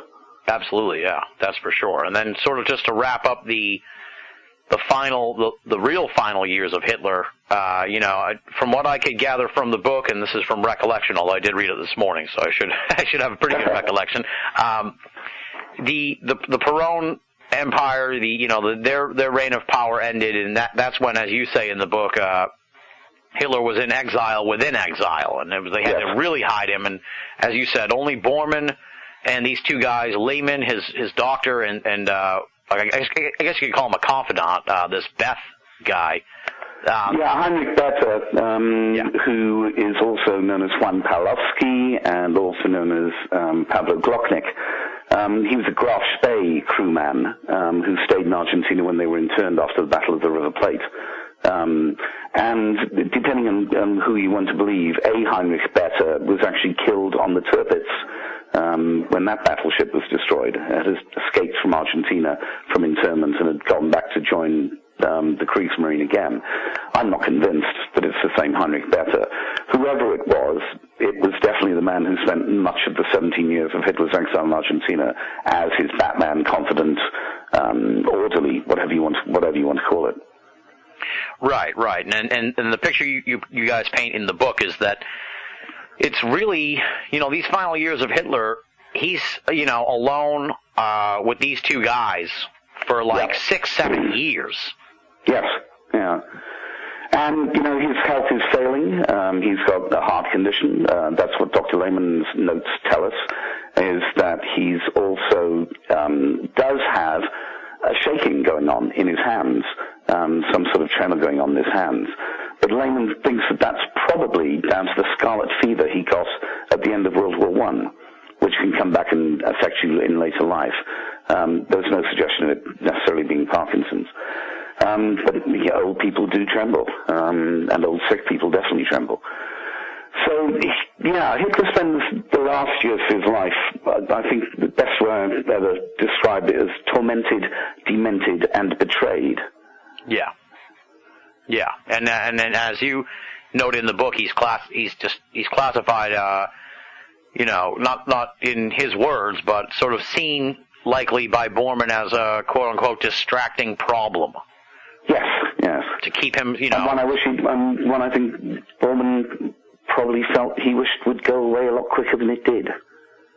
Exactly, yeah. That was the sense that I got too, that it was sort of like he just wanted this guy just completely out of the picture, and just really, I think he probably wanted him dead, in the long run. Yeah, and people have said to me, okay, prove this. Where are the DNA samples of Adolf Hitler? Where's the body and everything else? Well, this was a secret. The fact that he'd, survived the end of World War II was a secret to many people. Well, the majority of people, very few people knew. So when he dies, you want that to be a secret as well. Right. You want the body to disappear. And of course, as far as the world's concerned, he's dead in a bunker in 1945. There's no profit in it. There's no, if you're Martin Bormann at that stage, I'm not trying to put myself inside his head, but from what we've researched and read, Bormann wanted to get on with running this economic empire. He didn't want somewhere in Argentina that a bunch of neo-Nazis or people who still, hoped that an Aryan nation would arise in the center of Europe to go and worship at. That would just cause trouble. Right, exactly. That's the thing, too. Yeah, the last thing he wants, the worst case scenario, is for it to emerge that Hitler's around and for him for the world's eyes to turn toward Argentina. Yes, he's happy operating sort of in the shadows still. Oh, completely. I mean, it's the next book. The working title is The Spider's Web, and right at the center of this web is this shadowy puppet master, and he likes it that way. So, and then it all, I guess you could say, it all sort of culminates with the actual death of Hitler, February 13th, 1962. How do you get it so precisely to that? Even, I think, at 3 p.m., I think you had it down to. Yeah, 3 p.m., Dr. Lehman verifies the absence of life in the body of the former Fuhrer. This is down to research done by Captain Manuel Monasterio, who's credited in the book. Manuel is now, I hope he's still alive. He was 85 the last time I met him. A former congressman in Argentina. He was a captain in the Merchant Marine for many years, but a senior captain in the Merchant Marine, who met with Heinrich Bethe, who met with Juan Pawlowski, this guy, Pablo Glocknik, in the 1970s. And he was a mechanic in a village where the captain needed his car repaired down on the Patagonian coast. And they got talking. And as a couple of old sailors, they got talking about, the war and how the captain missed it. And Glocknik said, well, I didn't. I was on the Grush Bay. And then it all poured out. And he handed the captain Dr. Lehman's papers. So the captain tells me, and I have no reason to disbelieve the captain. He's a very honorable, truthful man who has been threatened with death a number of times for telling us what he's told us. Dr. Lehman's papers describe his time with Hitler. There's a diary, or there was a diary, and describe the final days and his death at 3 p.m. on February 13th, 1962. It's a huge amount of information that Manuel transcribed into his book, Hitler Murió en la Argentina, in 1987. He wrote it 10 years after Glocknik died. He promised me to wait. And it's a strange book. I mean, it reads like it's written by three people: Pablo Glocknik, Dr. Lehman, and Captain Monasterio, who originally wrote this piece. He was told all about the submarine escape, and he wrote it up, showed it to a couple of his friends in the Argentine Navy, senior officers in the Navy, and they said, I wouldn't print that if I were you, Manuel. That's going to get you into serious trouble. I'd make the first bit up. Wow. So he made a bit up about Hitler escaping from Norway on a fishing vessel. And he always said to me, he said, I was told to make it up, so I did, but the rest of it is true. Interesting. And I have no reason to disbelieve him. Unfortunately, he's lost the Lehman papers, which would have been, one of the most important discoveries of the time. Absolutely, yeah. Maybe they'll turn up someday. There's hope, I guess. Maybe they will. Maybe they will. He thinks he lost them in a house move. When he was throwing a load of things out. Didn't think it was important. The book didn't go very far. He self-published in Argentina. He sold a few copies at the airport. Somebody from America came down to interview him from some agency, but he couldn't remember. He thought it might have been the FBI, but I think not in the 1980s. But a fascinating man, and it's his material that I think is incredibly valuable and very important. It also fits in with a lot of other stories we've heard that didn't start to make sense until you put them in place with Captain Monasterio's work and other people's work. And there's no sign of Hitler after 62 that I can find. Yeah. There's lots of signs of Martin Bormann. And just to sort of put a pin in this, how ruthless these Nazis and Bormann were. These two guys, Lehman and Bethe, who were tasked with sort of, being the handlers for the dying Hitler. He dies. They realize, we got to get the hell out of here because we're next, and only one of them survives. Yeah, Bethe makes it. I'm pretty sure that Lehman was murdered. Or given the choice to commit suicide, who knows, but he didn't survive very much, if any time after Hitler's death. Whereas Bethe, I think, was a bit more of a streetwise guy.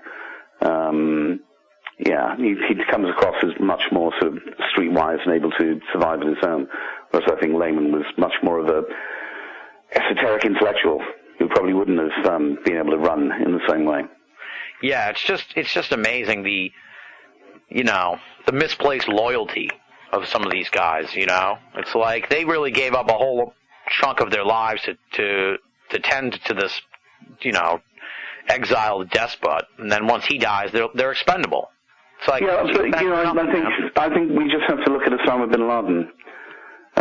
It took 11 years for the American government to find him and kill him, and he couldn't have done that without help.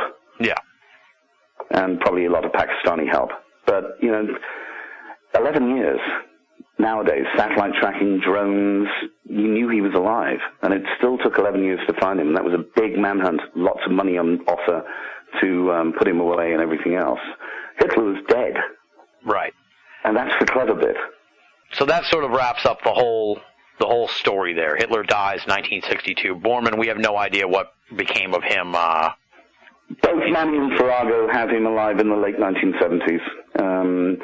And I have other information now that definitely as late as 1974 he was around. He was 74 in 1974. So both Manning and Farrago have him there in the 70s, and I'm pretty sure now of my third source for having him there in the 70s as well. And living in Buenos Aires, or just outside Buenos Aires, and protected by one of the major industrialist families from Germany. Not that he needed protection. I think Bormann had that sorted out himself. Yeah. I guess, like, the big question, you know, in looking at this thing from afar now and from all these years later, do you think we'll ever be told the truth about all this? Do you think, you know, the real story will ever become known? Obviously it's known, it's out there, it's in Grey Wolf, but I mean, do you think that it'll ever be accepted by the mainstream or acknowledged as the truth by the government? So. Good question. If we can persuade the Argentines to open up their files, it probably would. But we've requested it, and we'll see what happens there. They don't like Britons at the moment very much, because they're still obviously concerned about the position of the Falklands Malvinas Islands and who they belong to. So it's not the easiest place in the world to work as a British journalist, investigating a past that wouldn't look very good for Argentina. And that's not my point here. I don't want to make Argentina look bad. I really don't know if people are going to accept it. I mean, the book has been called drivel. The book has been called rubbish. Not by anybody, well-known or serious, but even trying to get serious historians, serious, and I use that in inverted commas, to look at it and see what we found out, is difficult. They don't like to go back and revise things. Yeah. And yet the information contained in Grey Wolf isn't made up. Exactly. It's you get the feeling, and I'm willing to bet, that the people who call it rubbish and all this other stuff, they haven't even read the book.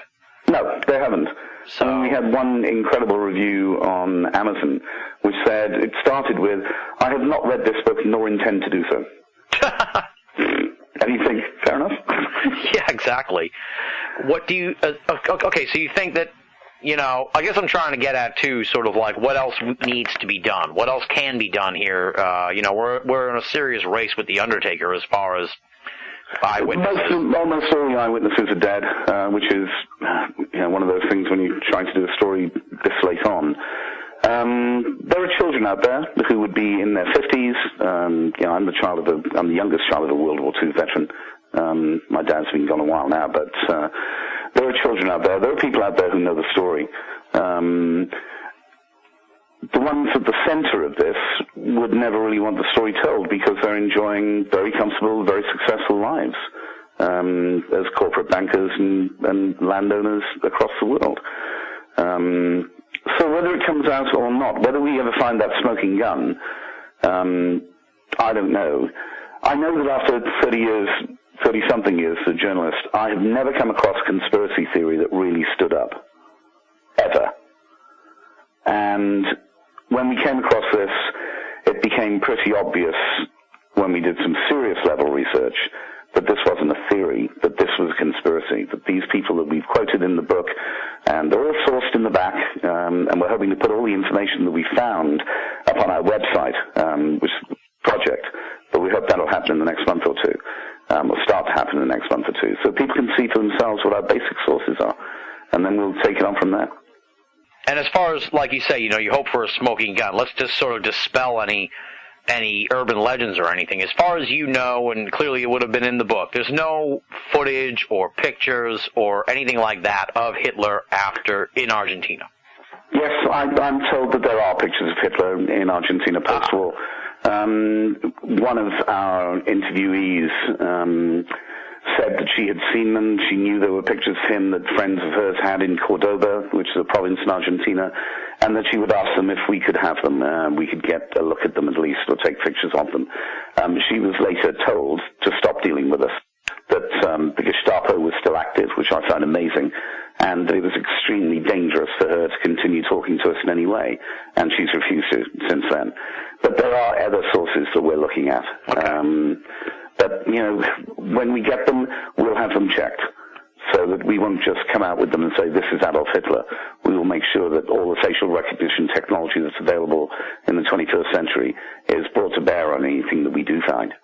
Okay, so just to, I guess, sort of backtrack a little bit, what I was getting at is that anything people see right now that on the internet that may claim to be the pictures and stuff isn't.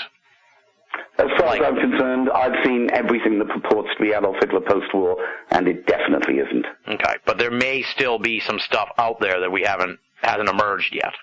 I'm sure that there is, and I will be back in Argentina later this year, continuing to look. Well, now you said about this threat to the witnesses, and I watched the trailer because you guys are making Grey Wolf into a documentary.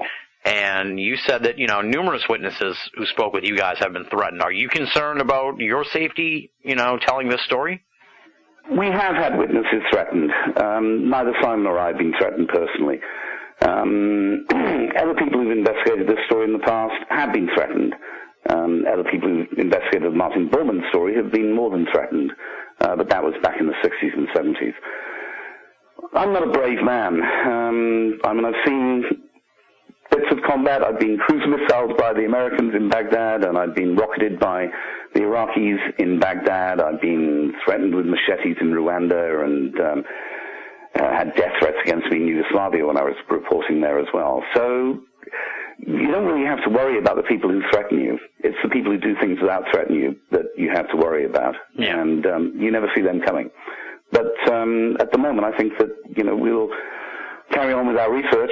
The second book will show a great deal more of what happened, the real story at the end of World War II. And again, that'll be meticulously researched and thoroughly sourced. And we will see what else comes out of the woodwork, and whether or not any of our freedom of information requests, both in the U.S. and in this country, are actually honored. Well, it's, you hope that in the long run we get this story straight, that the true story comes out. Because from reading Grey Wolf, I mean, you can never say with 100% definitiveness that something is certain, but I'm a believer after having read the book. I mean, it stands up to reason, and it really does stand up to what really probably happened, because there's a myriad, we didn't really even get into this, but there's just a myriad of stories at the end of the book from people in Argentina who ran into Hitler. Yes, I mean, they're quite amazing. And we did an interview with a 78-year-old Argentine in London in December, and recording him on tape, proper TV interview. And he saw Hitler twice, in 1953 and 1956, at a hotel run by the Navy in Buenos Aires. And the fascinating thing was he saw Martin Bormann at these meetings as well. And he's my second person that I've met personally and interviewed who has met Martin Bormann post-war. And the first one, who was Juan Perón's personal policeman, personal bodyguard, I said to him, so what did Bormann look like? And he said, a lot like you, Gerrard, a lot like you. And when I interviewed this other guy in December, whose name I can't release at the moment, I said to him, so what did Bormann look like? And he said, a lot like you, but a little bit slimmer. So, unfortunately, it seems I resemble the Reichsleiter.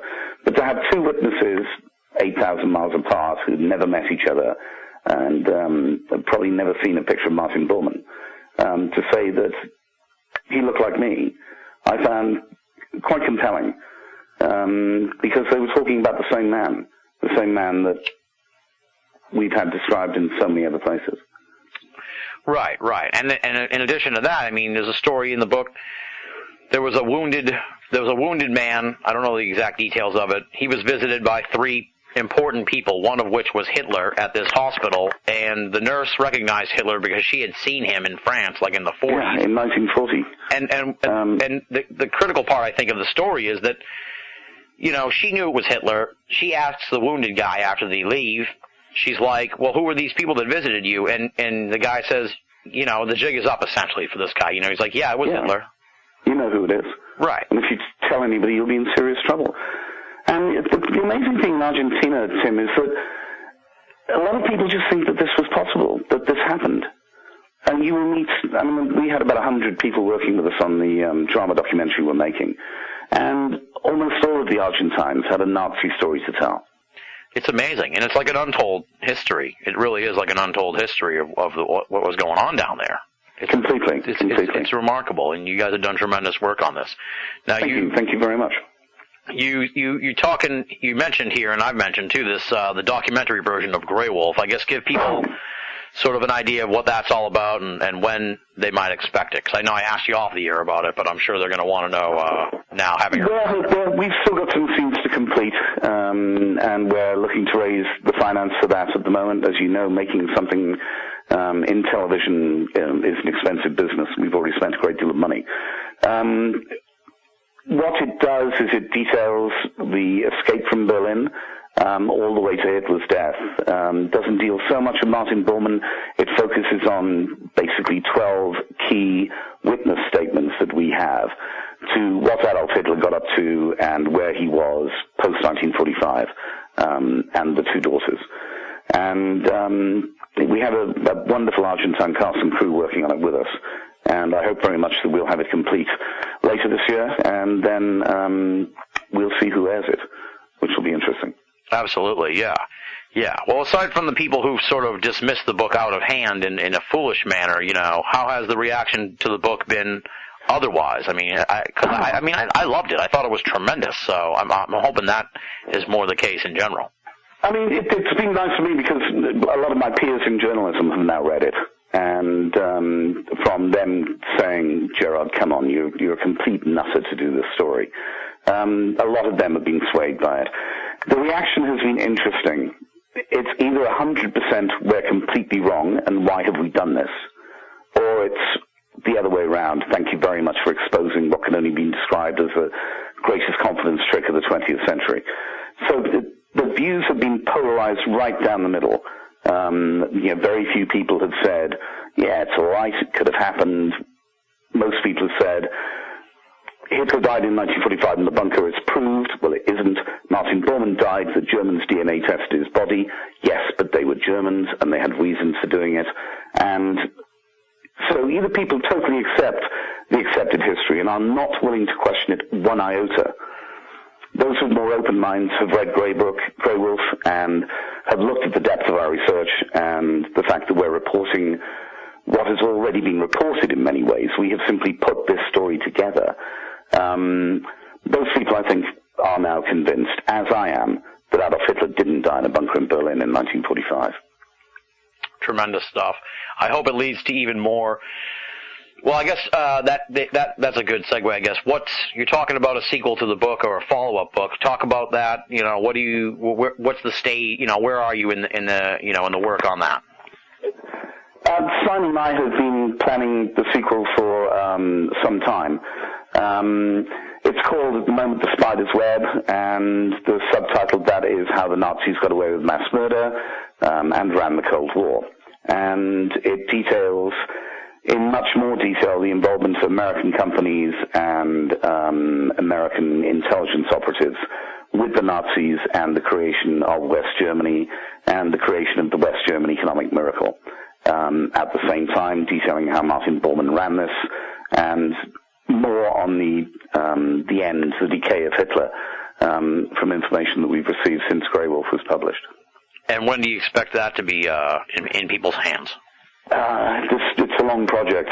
Sure, yeah. Yeah, I think we're probably a good 12 months away from that one hitting the stands. Okay, all right. Well, I'm going to have you back when that one comes out. I look forward to it, Tim. This has been a tremendous conversation. There's just so much more we could get into, and we've already gone over 2 hours here, and just I've another one of these great conversations where I just can't believe we're still going. The time's gone by so fast. I just can't thank you enough, Gerrard, for giving us so much time and really giving us so much insight into this book, Grey Wolf, The Escape of Adolf Hitler, The Case Presented. You can find out more about it at greywolfmedia.com.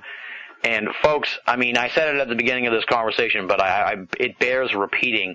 If you're looking for the book that's going to really light up your mind over the next few months, especially as the weather gets a little better and you're going to be sitting out at the beach or sitting out in your backyard on your lounge chair enjoying the weather. Go out and get Grey Wolf. This is an amazing book. I cannot recommend it enough. It is going in a prominent place in my library because I enjoyed it so much. And it's been a real thrill to have you on the show, Gerrard, to talk about this and to bring this story to light to all the BoAAudio listeners. So once again, thank you very much. I look forward to talking to you again in the future about these additional projects you guys are working on. Thanks very much, Tim. It's been my pleasure. That does it for this edition of BoAAudio Season 7. Big thanks to Gerrard Williams for coming on the show and giving us so much time. Be sure to go out and get a copy of Grey Wolf, The Escape of Adolf Hitler. Telling you folks, this is an amazing book, and if you want to find out more about it, head on over to the website greywolfmedia.com. Pretty simple, all one word, greywolfmedia.com. Check it out. Moving right along now, it's time for BoAAudio listener feedback, and before we dive into the mailbag, let me plug a couple of appearances that I made this past weekend. Did a bit of an impromptu media blitz. First of all, I appeared on Paratopia, the Jeremy Vaney Jeff Ritzmann vehicle that is closing up shop very soon. I was actually honored to be the final interview for Jeremy Vaney, so head on over to paratopia.org to pick up that conversation. And then following that, I made my long-awaited debut on the program Project Archivist, a very entertaining and really up-and-coming program hosted by a couple of guys named Lobo and Rojan. Very good conversation there. You can find that at projectarchivist.com. Check that out as well. Now on to the listener feedback. We'll kick it off here with an email from Gregor. No hometown listed. Here's what he has to say. The new season is fully satisfying my esoteric podcast habit so far, Tim. A very comprehensive overview of Nessie, followed by yet another amazing Jason Offutt interview. You are totally the man, and I promise I will make a donation as soon as I can. By the way, being a British expat and megalithomaniac, can you recommend any good stone circles / similar ancient structures in your neck of the woods? Gregor. Thank you for writing in, Gregor. Your kind words are much appreciated. With regards to stone circles and ancient structures, well, I'm in the New England area, so I got to recommend America's Stonehenge. I believe that's in New Hampshire. I can't tell you too much about it, though. I haven't really explored it myself, but it is pretty popular among the megalithomaniacs out there. And, of course, you got the ancient stone caverns in the Hudson Valley area. I had the opportunity to go out and visit those. Those are tremendous and very bizarre. So those are a couple of things you might want to look into. Stone chambers and America's Stonehenge. Hopefully those will satisfy your interests. Next email comes from John in Plano, Texas, and here's what he has to say. My name is John, and I'm from Long Beach, California, now living in Plano, Texas. Recently I was on YouTube and came across a video talking about a plan in which the Illuminati are going to launch a fake alien invasion in order to rally the people of Earth together against a common enemy, making it easier for them to then bring about a one-world government. It explained how the Illuminati realized that the people of Earth would never consciously agree to a one-world government, so they needed a plan to scare people to the point where they would actually want and even demand this. If you search YouTube under fake alien invasion, there will be several videos that pop up. Check it out sometime. I would love to see if you could find a guest that knows about this, and we'll discuss it on your show. It's really scary stuff. Thanks. Big fan, John. Thank you for writing in, John. I am well aware of the fake alien invasion story that you're talking about. You want to punch in Project Bluebeam into your Google machine, and you will be inundated with tons of stuff. The Project Bluebeam story has been going around for years and years and years. I'm not even sure where it started, but it is definitely part of ufology lore by now. That's something I think I'd like to pose to Nick Redfern, because I'm sure he is well versed in the Project Bluebeam mythos. But I will put it down here in my notes for future conversations and stuff to bring up with UFO researchers when we have them on the show. But for now, John, like I said, just punch in Project Bluebeam and you'll be just overwhelmed with materials concerning this alleged Illuminati plot. And yes, it is very scary, but also kind of exciting. It would be kind of neat if there was a alien invasion, fake or real. Final email comes from Matthew, no hometown listed. Here's what he has to say. Thanks for interviewing Jason Offutt. I'd never heard of him, but I loved all of the creepy tales he had, especially at the beginning. Maybe I was just in the right mood, but they were all like weird dreams, and I enjoyed them a lot. One of the best shows you've done. Thanks, Matthew.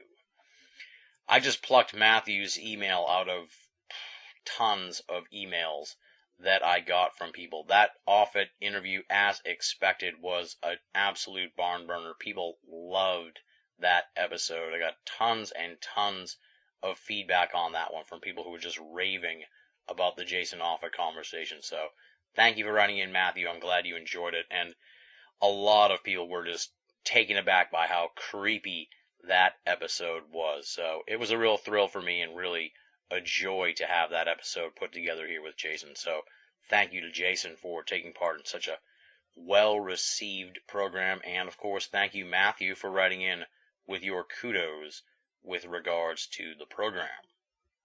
And on that note, we'll close the book on the BoAAudio listener feedback mailbag. Thank you to Matthew, John, and Gregor for writing in. Hopefully I got some answers to the folks who had questions and sent them down the right paths. If you'd like to be a part of future installments of BoAAudio listener feedback, that's quite simple. There are a myriad of ways to get in touch with me. You can write to BoAAudio@hotmail.com or go to BinallofAmerica.com, BINNALL of America.com, and click the contact button. And the third big method is to join up at the official BOA forum, the USOFE.com, THEUSOFE.com, or just click the forum button at Binall of America. It is BOA's paranormal playground. Lots of discussion there on the world of the esoteric as well as pop culture, and we'd love to have you join in on the fun at the USOFE. Of course, I would be remiss if I did not mention my presence on all these various social networks. So if you want to find me on Facebook or Twitter, just punch in Binall, BINNALL, and you will find me quite easily there. And please check out the Binall of America group on Facebook. Like us on Facebook, and you'll be in line for some serious insights into what is coming up on BoAAudio. Up next, let's take a moment here and thank the outstanding and esteemed BOA staff: Leslie, Chiron, Regan Lee, Joe V, Tina Senna, Richard Thomas, Bruce Pretty, Tony Morrill, and our webmaster, Jeremy Boston. A couple of new pieces up at BOA since the last time you heard from me. We got a new column from Regan Lee. We've got something new from Leslie as well. And we've got a new piece from Tony Morrill that should be posted at BOA very, very soon. So head on over to the website and check out the offerings from the BOA staff. We say it all the time, my friends, but it bears repeating. If you're only listening to BOA audio and you're not reading the columns at Binall of America, then you're only getting half of the story. BOA, make it a part of your everyday search for esoteric news and opinion. Now comes the time in the program where we pass the basket around to the BOA audio hardcore listeners, the folks who are sticking around to the very end, and hear our call for donations. You just heard a nearly 2-hour conversation with our friend Gerrard Williams, who is all the way over in the UK. Much like our Loch Ness Monster episode, this edition of the program certainly cost me quite a bit to record. I don't use fancy Skype and whatnot. I use a straight-up telephone line, long-distance call style, my friends. So that stuff definitely cost me some change. That's why I turn to you now and ask you to help us out by making a donation to Binall of America. How do you do that? That's simple. Head on over to the website and click the PayPal button. PayPal will walk you through the process. It's safe, simple, and secure. But if you don't trust the internet and you want to donate via snail mail, you can do that by writing to Tim Benall, P.O. Box 232, Pinehurst, Mass. 01866, and you spell Pinehurst, Pinehurst. The complete address, of course, can be found at Benall of America under the PayPal button. If you do mail in a donation to the P.O. Box, please make it payable to Tim Benall and not Benall of America, since my bank will not cash donations to BoA. As always, no donation is too small, and all donations go towards Benall of America and BoAudio to help keep the franchise up and running, freely available, and commercial-free for all of our great readers and listeners the world over. Next time on the program, it is our landmark 200th episode of BoAudio, and we have got hopefully what will be an amazing edition of the program to celebrate the big 200. I cannot even tease this one yet, folks, because we have not even taped it yet. I'm going to be taping it in a couple of days, but what I can tell you is the next edition of BoAudio will feature the long-awaited return to the program of William Zabel. Not only has William Zabel gotten back to me, but he has accepted the invitation to return to the program. We have locked in an interview date and time, and I couldn't think of anybody better to really celebrate our 200th episode than William Zabel. He has become such a part of the fabric of this program. He really is residing in the top 10, if not top 5, most talked about episodes ever of BoAudio. So who better to have on the show for the big 200th episode than William Zabel? Now, given that this is William Zabel, and he is prone to mystery and disappearance, obviously we have a very hefty back catalog of taped episodes, so we will have something for you nonetheless, should William Zabel turn incommunicado in the next few days. But as of now, it looks pretty solid that William Zabel will be sitting down with me in about 48 to 72 hours to tape his triumphant return to BoAudio. I know a lot of folks out there are thrilled about this already. They're very excited to hear from William Zabel. We'll find out where he has been, we'll find out what he has been up to, and we'll find out the latest research from the enigmatic and captivating William Zabel. That's next time on BoAudio, our big 200th episode, as we solve the Zabel mystery once and for all. And on that note, we close the book on this edition of the program. Big thanks once again to Gerrard Williams for coming on the show. Thanks to Gregor, John, and Matthew for their contributions to BoAudio listener feedback. And, of course, super huge thanks to all you folks out there, the hardcore BoAudio listeners. You've stuck with me all the way to the very end of yet another edition of the program. You guys are the best. I don't know what I would do without your support of this show. Thank you for making BoAudio a part of your esoteric audio playlist. Until next time, this is Tim Benall, thanking you for listening and signing off.